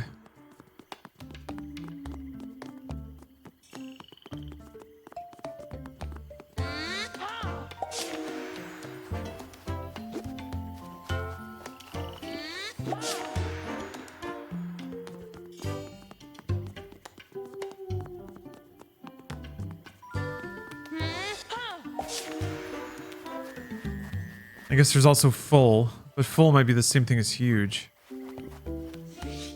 Ah! He turned into a frog puddle. Poor little frog.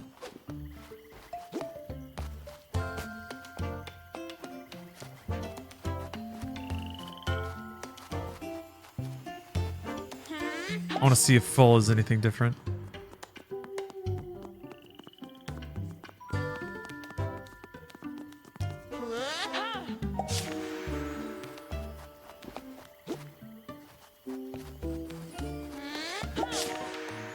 Also, I don't know if closing the grate would do anything.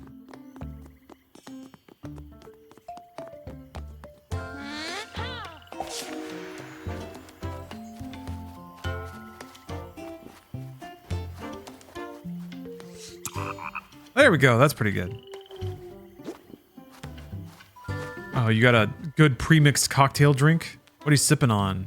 Honeybug.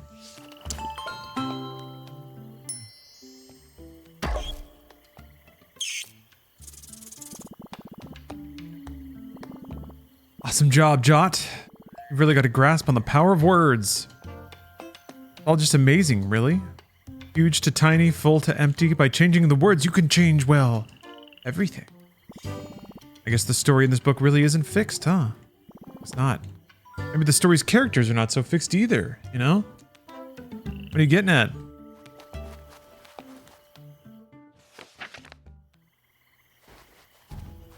What are you implying?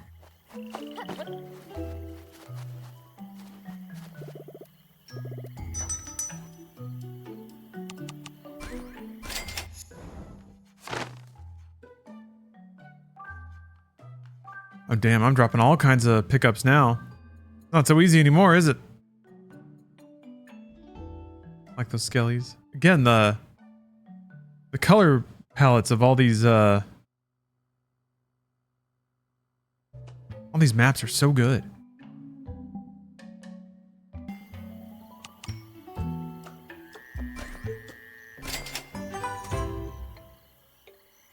Oh, I can get the blood.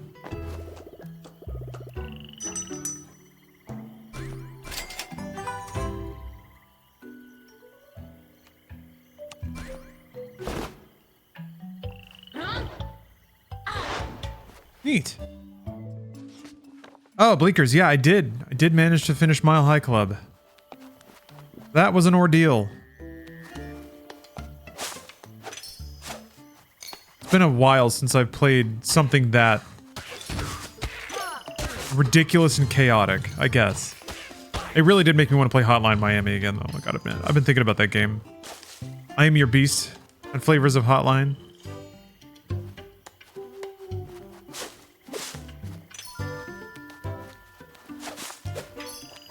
Tiny lily pad on the water. A tiny lily pad.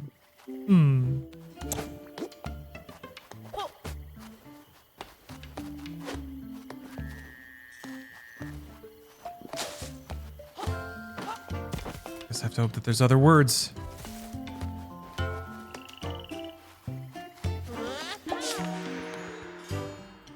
Oh, you can bring them.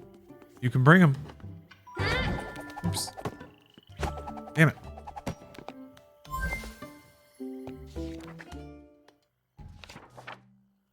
These are all work.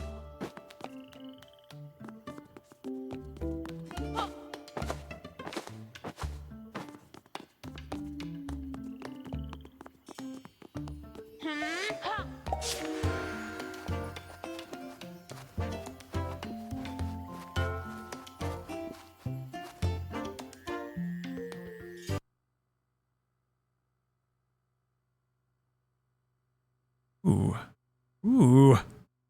Rancho La Gloria. Pre-mixed margarita made with agave wine? Sounds like ingredients for a spicy evening.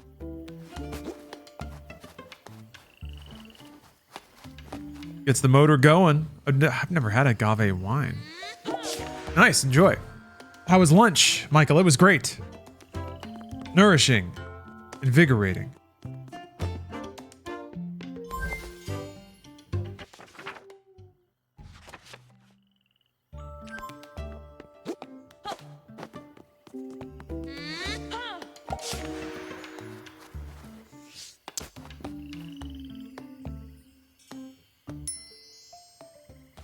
Nice. Now that's a lily pad.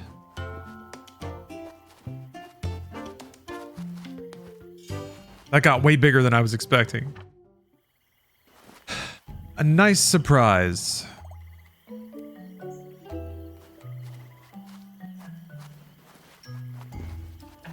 Hope him so bad. He's flip-flopping around.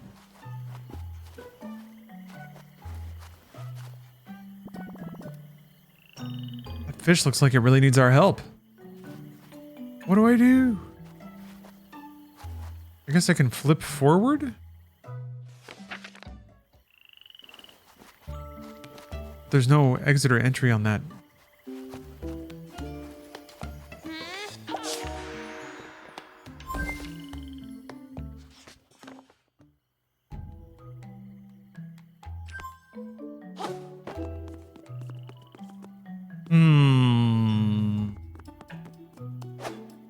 Can I raise the water level of the entire lake?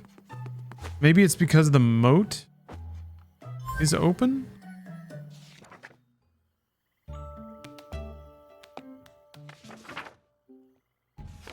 Yeah, that must be why all the reeds are like that. To make it very clear when the water level goes up.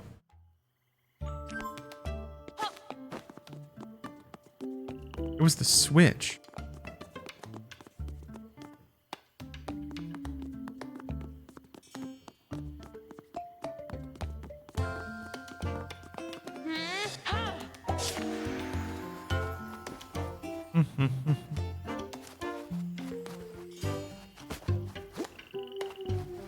Go back to normal now, Frog. Your fullness is required elsewhere.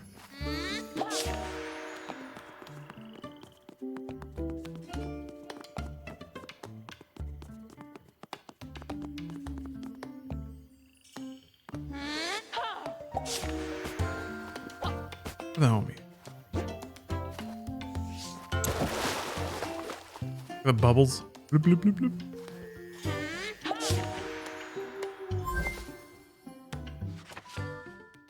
Maybe not?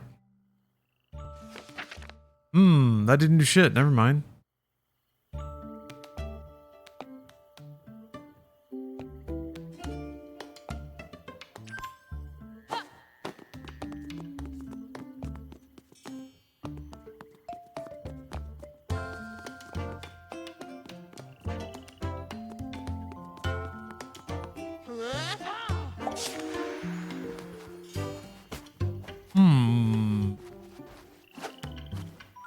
Anything here? Nothing on this side.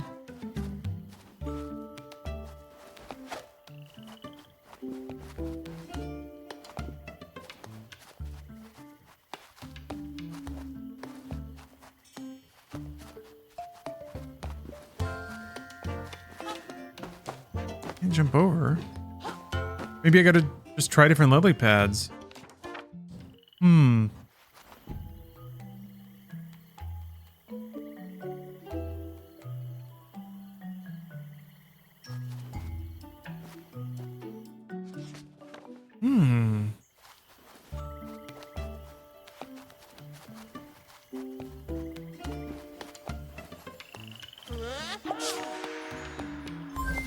No, there's no character switching. You're always just this guy, the Plucky Squire.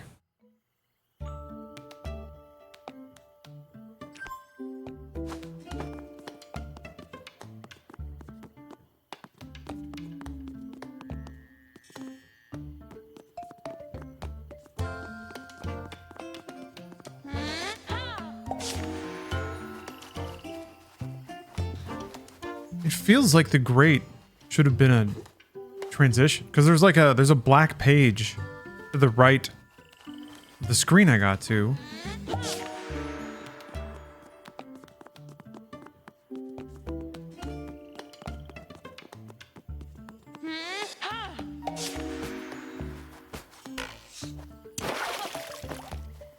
I don't think it'll let me go through here.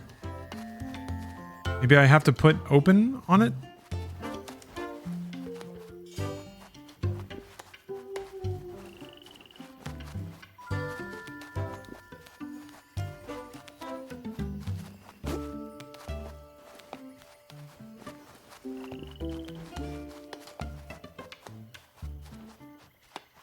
But that's, I think, where it was originally open.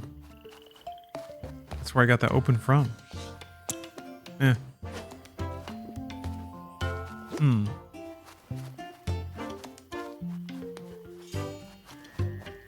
Hmm. Well, we got a puzzle.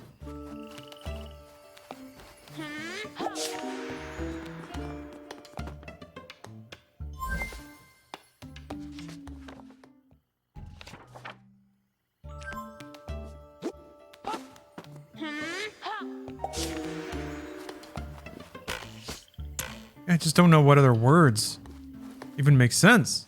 Full? Maybe if it's a full lily pad, it'll have a bunch of things on it? I don't know. The only other word that remotely makes grammatical sense, I feel like.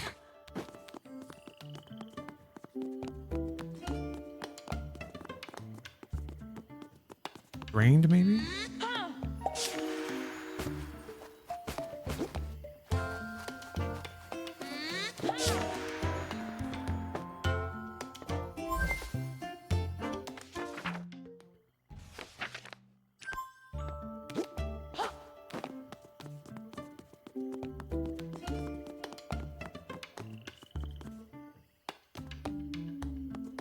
All right.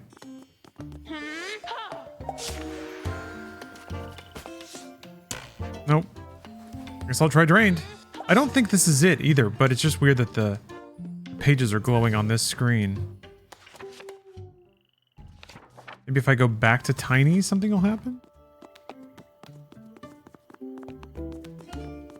Closed?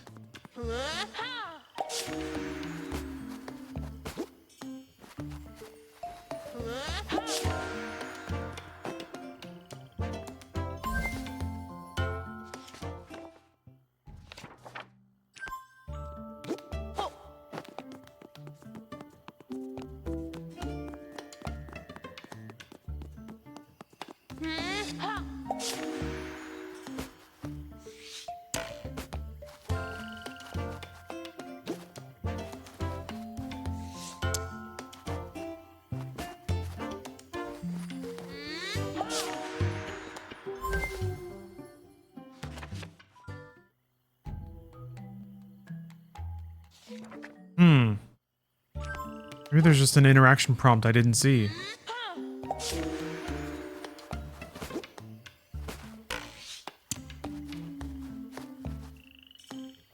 Can you attack the words on the bridge? No. I mean, I tried. Oh. The words that can pop out usually have a little shimmer on them, too. Maybe I just have to keep trying walking north, and they'll let me do it eventually. Can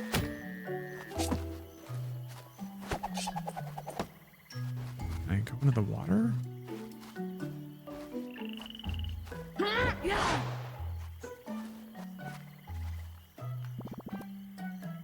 Fish needs our help. Maybe I keep flipping forward. Go multiple pages in advance. I don't think I've done that.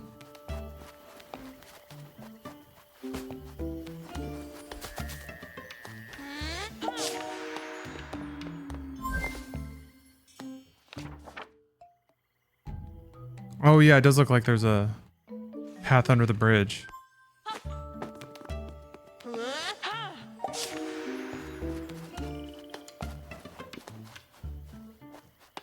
There's a little blurble there. Man, I didn't notice that. Mm-hmm. Jeez. Acquire fish. Jot cleared his mind. Now he was ready to grab the fish.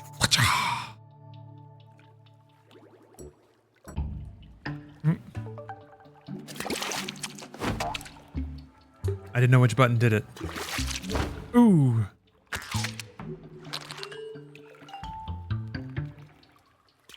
Hi. Aw. A little too early.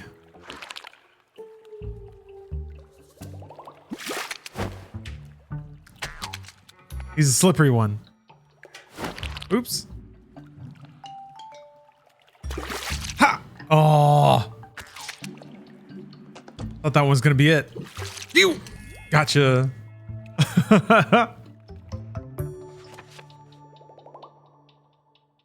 Fish grabbed. Fish get. The Plucky Shunk. Squire gently released the fish into the water. Gently. And there it regained its composure.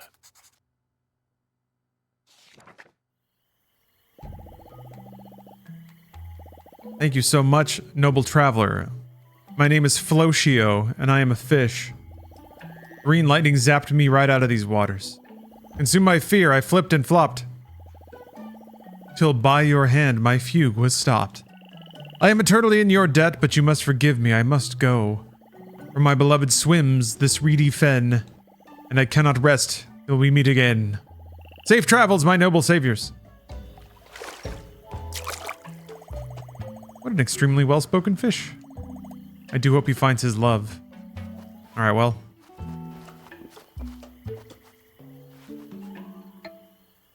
I'm glad we stopped to grab that fish.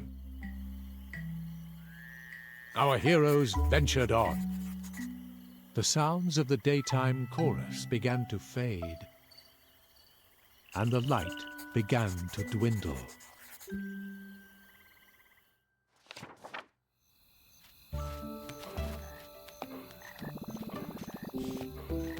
Swamp's kind of moody at night. Check out those singing frogs. Sweet harmonies. Oh, look at them. I like their little bow ties. Oh, yes.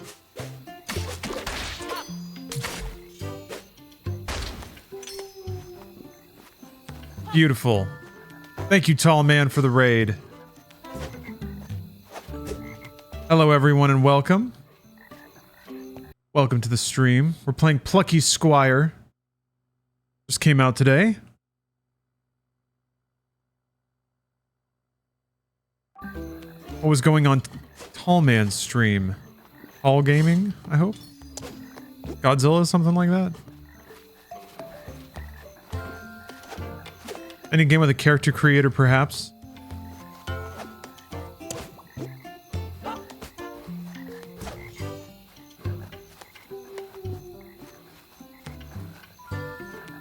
How is the quintessential gamer? I'm fantastic.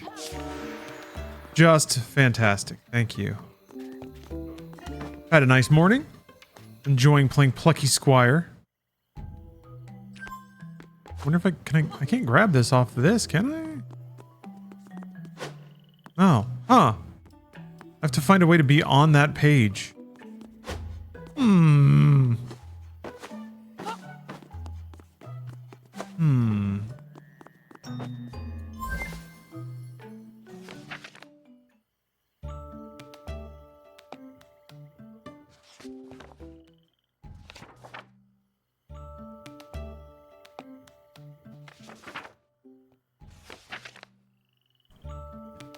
Drained, full, huge, tiny.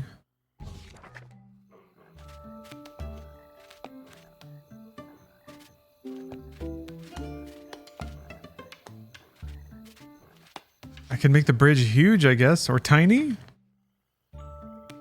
Open. Bridge was open, perhaps. I don't like the idea of seeing a huge bridge, though.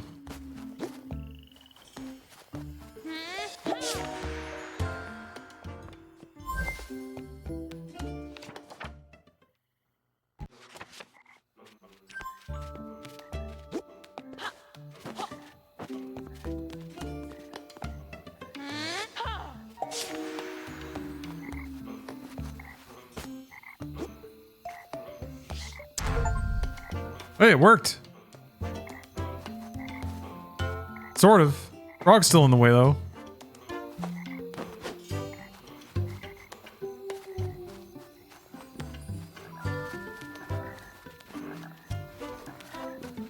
Oh, Silent Apocalypse. Thank you for the sub. And the stim hit.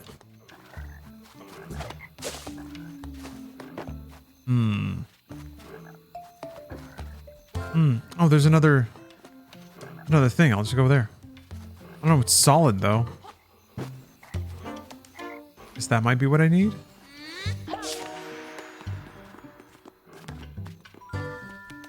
Oh, I have to bring something to put on it. I don't think I have that.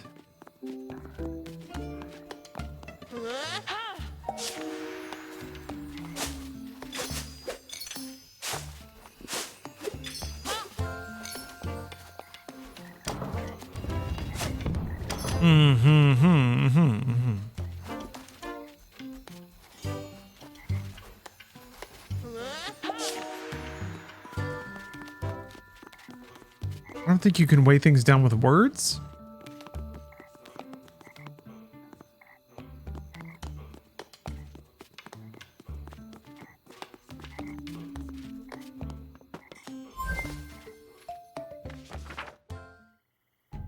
Oh man, there's got to be a way to get this out of there.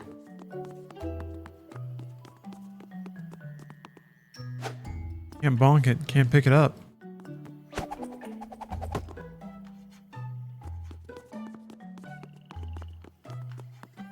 Oh! Huh. Huh.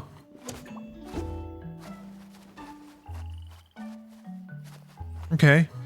Kind of odd. Kind of a new perspective walking over the more cutscene style pages.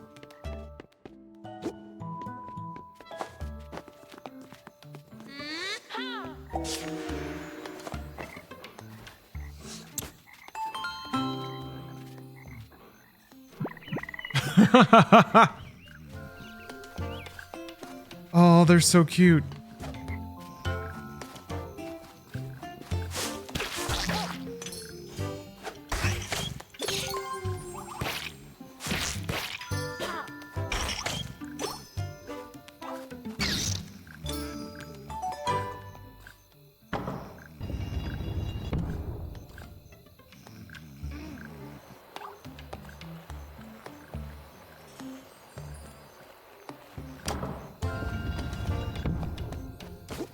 Solid. Hold on a second. There was a tree with a sparkle.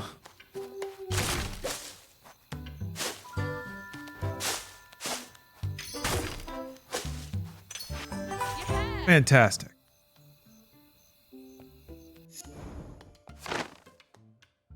Look at that skull over there. I guess you can't see it. Hold on. Slime Dungeon. Some early concepting of game environments, appealing to the 80s and 90s kid who grew up with slime toys and TV shows. Yeah? Yep. Part of the gross out aesthetic of the 90s was slime.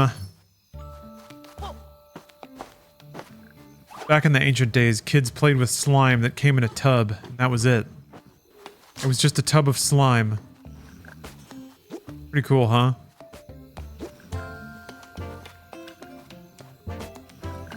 Yeah. Fart slime? Yeah, you could use it to make fart sounds.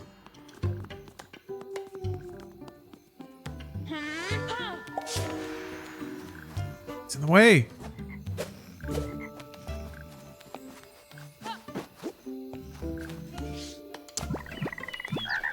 Oops.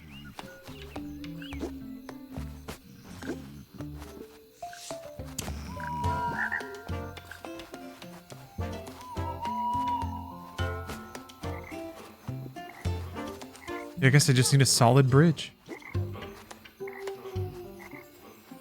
Yeah, gack and phloem.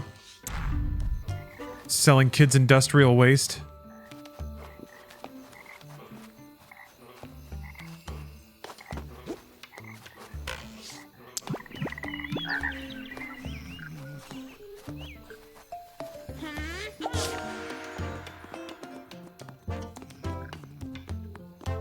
There we go. Okay. No! Oh. Interesting. How do I get over there while the sun is up?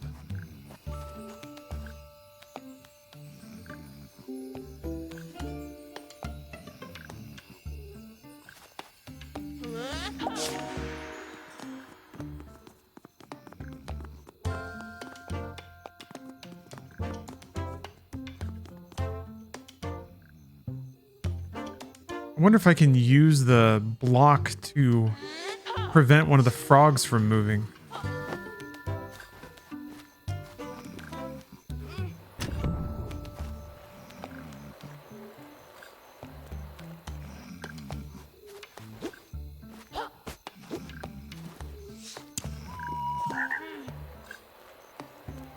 I do that.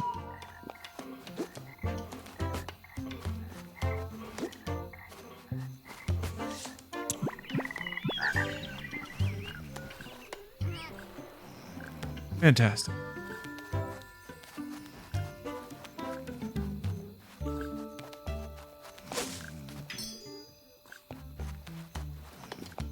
Those are pretty tricky puzzles. I didn't think this game would have stuff like that. Ooh, neato. Ah, cool.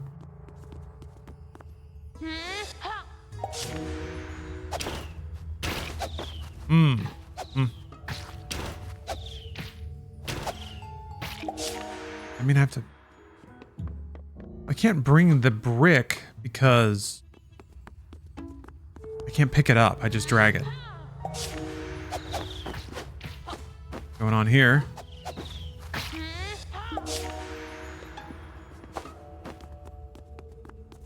Ha.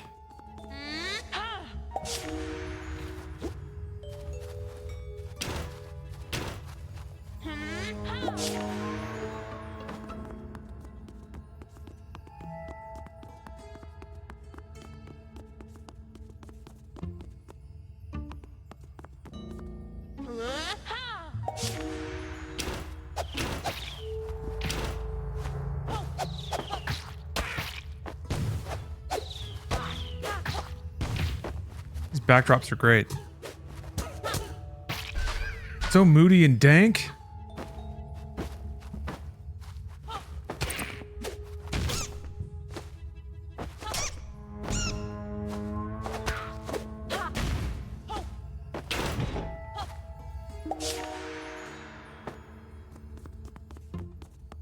Hey, nice. Started learning Japanese recently because I needed something besides doom scrolling Twitter to spend my time with. Very nice.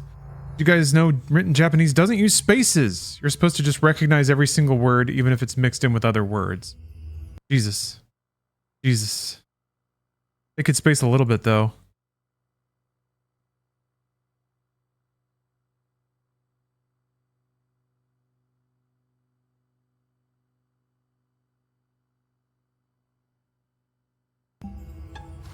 That's gotta be handy. Like, that would be really handy to go back and play a bunch of really obscure video games or something like that. You play whatever MSX game you want. I guess provided that the font's not so absurdly stylized you can't read it.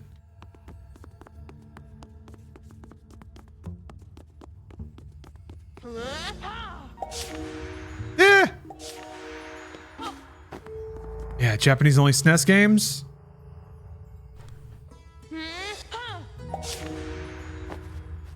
Most of those have been translated by now, I feel like. That reminds me, Live a Live is on, I think, on sale on Steam. I need to pick that up. Seems like my kind of shit.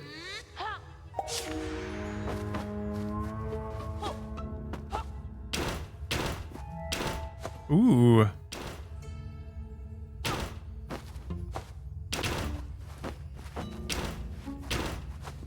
You have a Gundam tactical RPG on SNES and it has no translation. Soon you won't need one. You're gonna be having so much fun.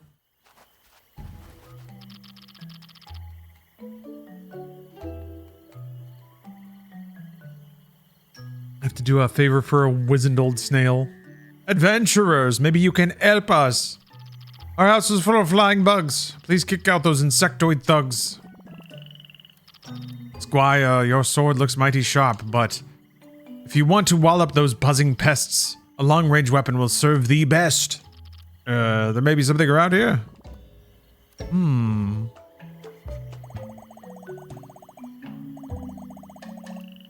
little bit of magic.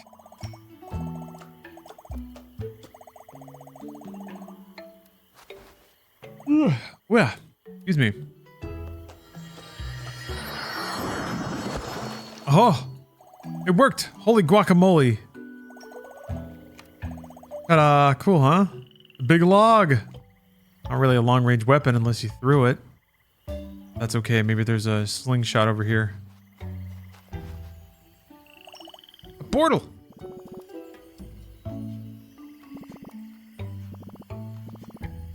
Ah. I remember seeing this part in the trailer. You gotta go get it from like a Magic the Gathering card.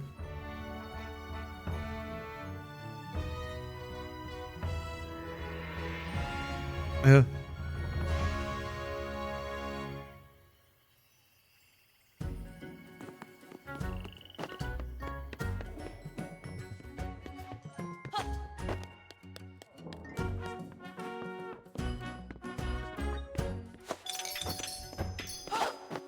Tiny. Hello, bagel crusts. Playing some whimsical ass new games. That's what's up. Ah, my talkin' mini beard. Word up, me mini beard. Or to give you my full name, my talkin' mini beard. I'm a toy based on the character Mini Beard from the book The Plucky Squire. It's all a bit meta, but my advice is very practical. If you're looking for a long-range weapon, there's an elven warrior around here who owns one. He lives in a game card. Head upwards to find her.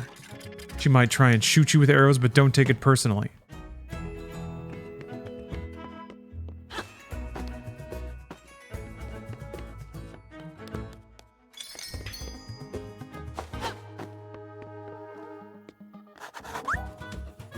Ooh. Danger is on the horizon. Sonnet Swamp's least desirables have extricated themselves from the book.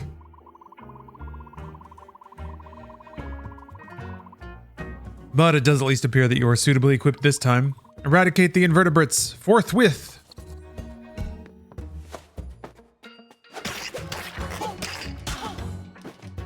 Loser doesn't even have a central nervous system.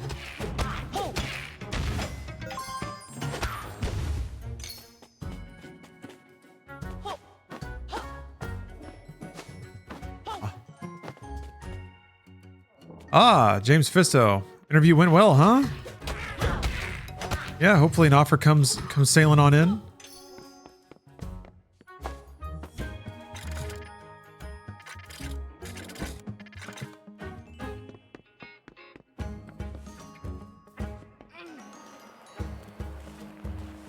Hopefully it'll be like hybrid and work from home 3 days a week. They cover health insurance. You can wear jeans on Friday. They basically just give you a laptop that's not like locked down by IT. They don't monitor the internet, so you can watch streams at work. I'm trying to think of all the reasonable to expect goodies, you know?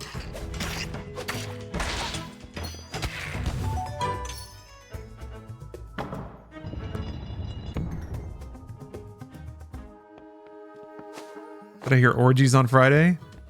Well, maybe. You can always dream.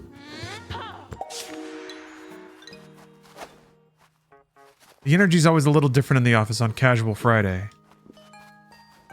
Oh, it is remote. Nice.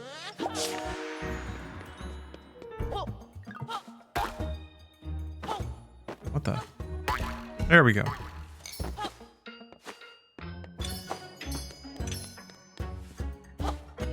If I could have done my software development job remote, I might have stuck with it a lot longer. I'd still be doing that job, I wonder. Makes you wonder.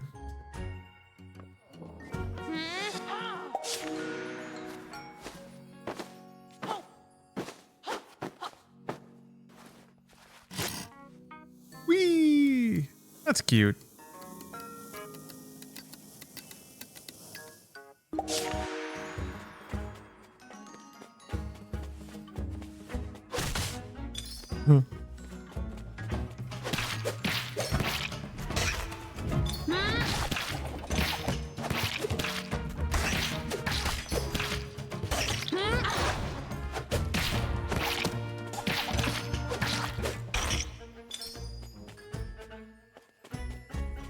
So squelchy.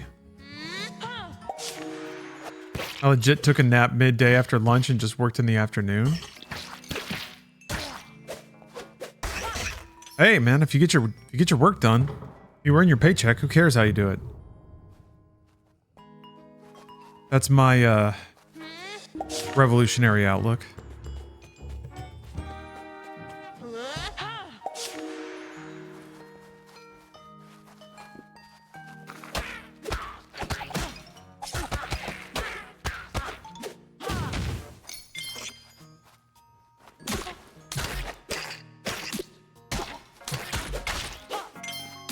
Yeah. What I got there.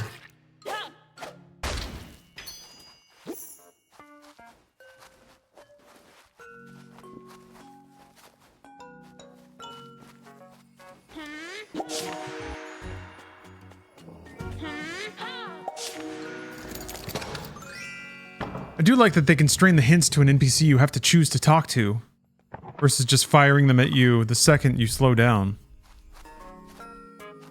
Is the 16 DLC worth the price? I have no idea. I never played it. It's out on PC now though. 16 that is, so I'm gonna be starting that in a bit here. That over there. Wing.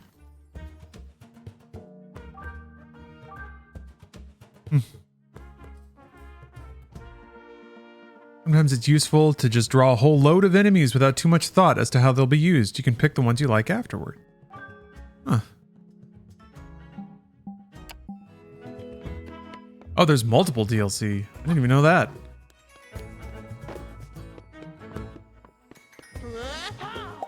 I didn't even finish 16 on PS5. I basically did most of the hunts, then I was like, I'll just save the S-ranked hunts for stream.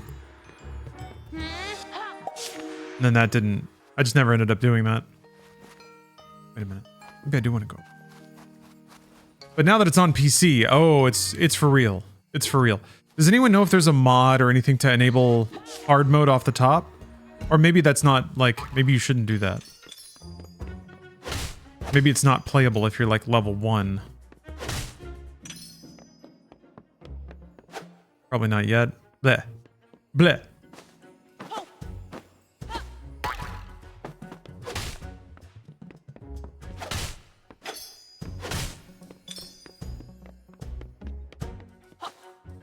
Oh.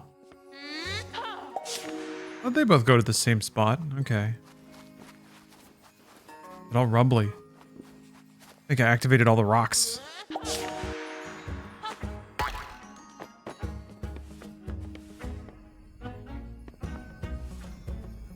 Oh. Mods I found, one that it allows for frame gen and removes the black bars on wider aspect ratios.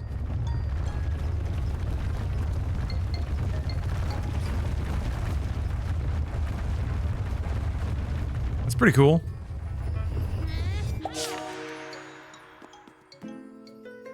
Alowinia, the Elf Ranger. What's this? Another intruder. I can see a thieving gleam in your eye.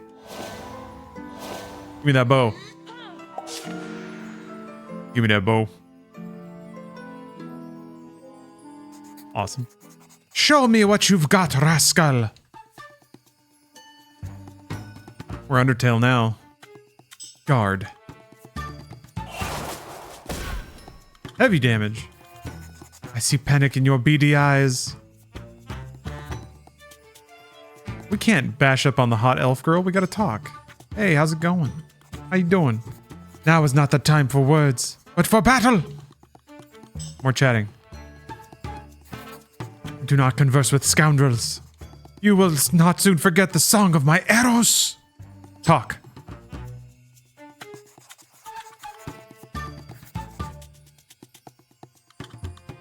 He's not attacking me, though. It seems that you really wish to talk. I do not!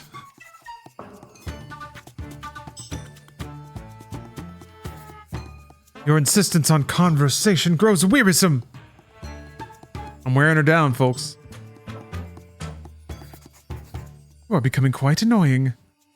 Spent 2 hours at the park trying to find my keys today. That made me think of your story about throwing yours into a field and having to look for them in the dark. Yeah, that was fun. That was a good time. A stiff lesson in impulsive actions. No doubt you rue tangling with a forest elf. I guess we gotta fight her.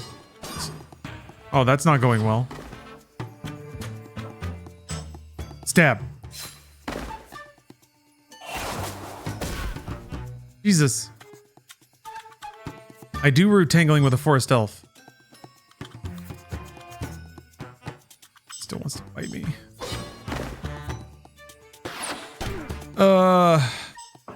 Maybe if I curl up like a ball. Curl up in a ball. I do rue tangling with a forest elf. Please let's talk about this. She does not want to talk still.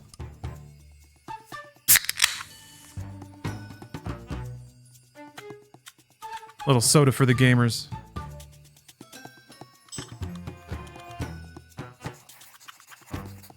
I was thinking about a cold soda ever since I got that. Got that soda from Moonbeard.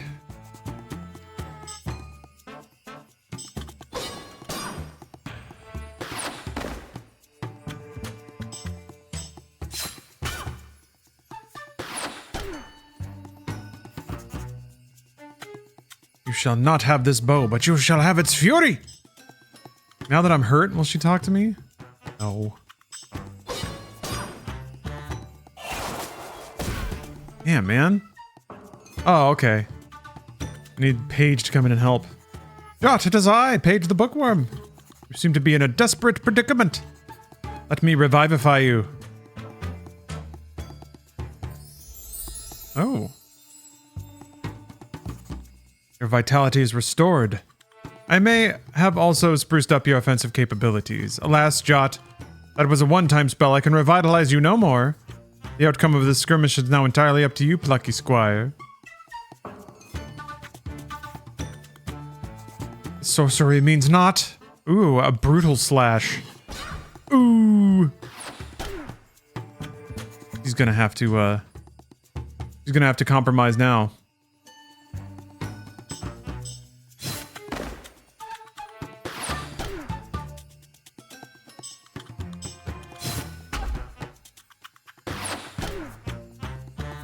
I just realized the background is like outside.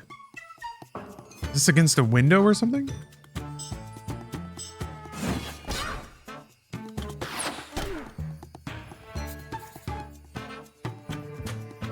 Oh, still you persist, intruder! She's battle damaged now. Spell of protection, uh-oh. I will destroy this elven bow before I give it to you. The elves will never let their weapons be used for evil purposes. You can tell. Wait, you could tell that to your boss. What was his name now? Ah, yes, Humgrump. Paige is gonna talk this out for me. She has erroneously identified you as an agent of Humgrump's. You must talk to her, Jot, inform her of the truth.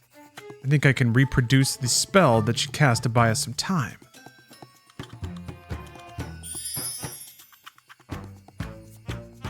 Alright, time for the hand-holding. Humgrump isn't my boss. You expect me to believe that? Arrow strike. Humgrump is my enemy. Your enemy? But what do you mean? Trying to stop his nefarious plan. You mean you are not his underling? We did it. Most assuredly not. Jot is a champion of his land, striving to defeat the dastardly Humgrump and put a stop to his mischief. That's so. Now that I take a closer look at him, he does seem to have a somewhat heroic countenance. Hallowinia, we wholeheartedly apologize for the disturbance we have precipitated. We are searching for a weapon to help clean up Humgrump's chaos. Your elven bow seemed like it could be advantageous in that regard. But we did not mean to cause any turmoil in your forests. I have decided. I shall lend the elven bow to you. Any enemy of Humgrump is a friend of mine. I can see the aura of good about you now, Jot. Huzzah!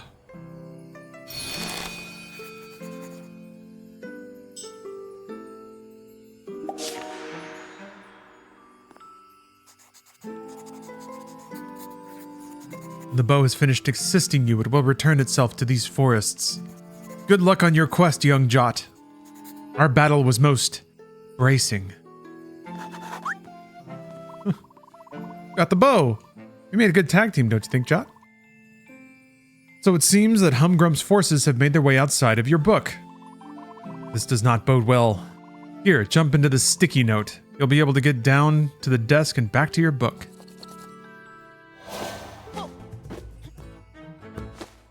Alawinia. Goodbye, Alawinia.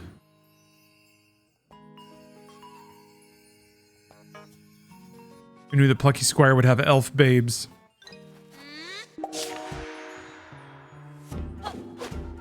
Is that another thing that good games need to be good? Elf babes? Of some sort? Like Cyberpunk has elf babes.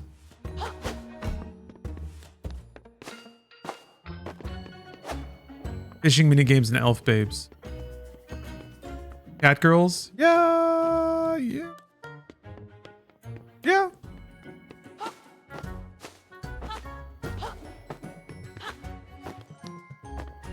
Baldur's Gate 3. Starion is an elf babe.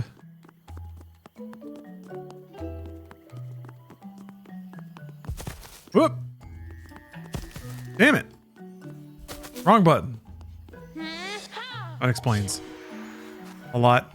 What's up, fellas? I don't know how to use it, though. There we go, lad. Go wallop 'em. I'm for a walloping. Talk with him? Oh, there we go.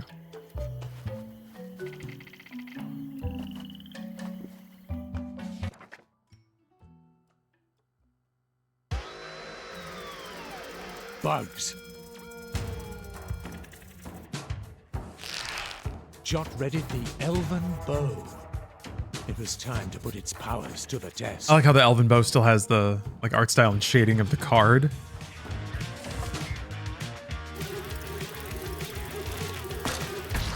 Nice. It's like a Rhythm Heaven minigame. Oh! Ah!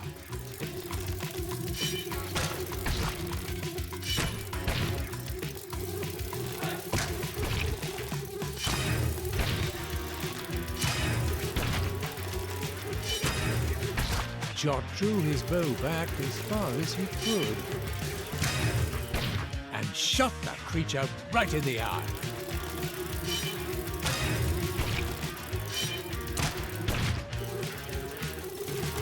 God. Turns into a Call of Duty hit marker.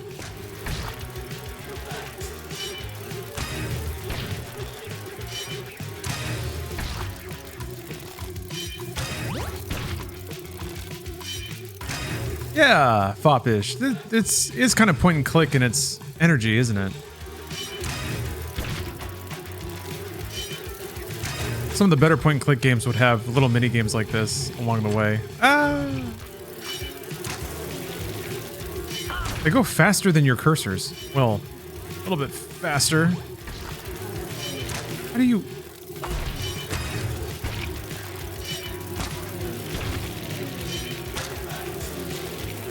Damn it.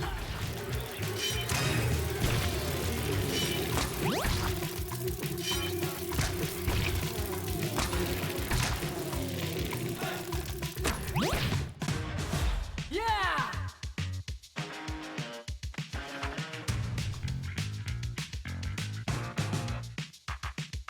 The Plucky Squire had squashed the bugs.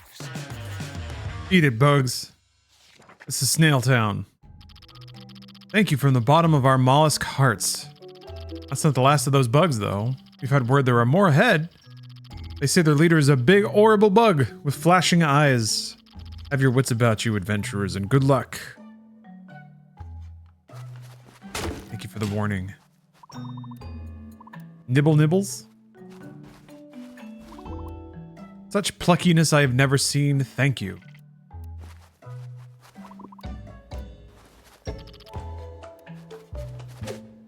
I like their polka dot teapot over there.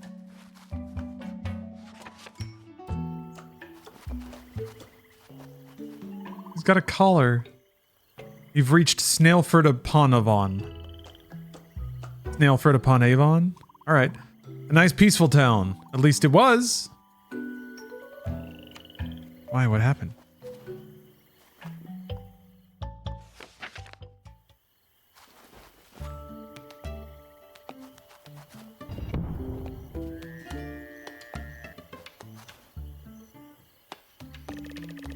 Is that the famed Plucky Squire? Oh. That is not a good list of commands. That's old. I turn that off, actually.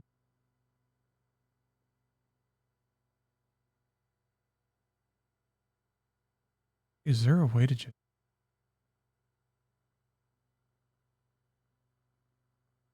Alright. I don't really have, don't really have that many commands. But you found the factor one.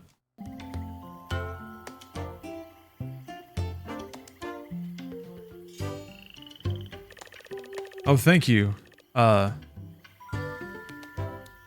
Truadoo? Travadoo? I need to remake the Riddick command. See, now all those don't work. Oh, you were looking for the code. All right. Damn it. Maybe I shouldn't have turned Nightbot off. All right, Nightbot's back.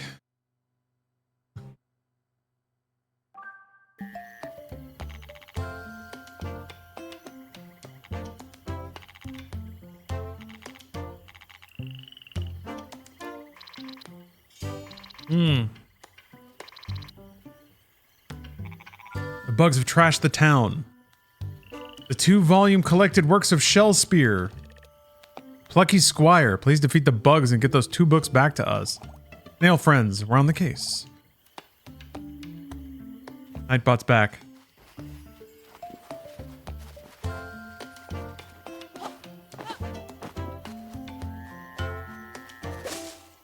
Cool.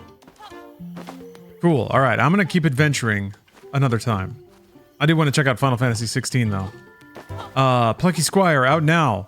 Again, thank you Devolver for sending me a code. It's time to play another game I got a code for. Final Fantasy 16. Remember Clive? His gruff growly demeanor? Good old Clive. Let's see what he's up to. I'll be right back.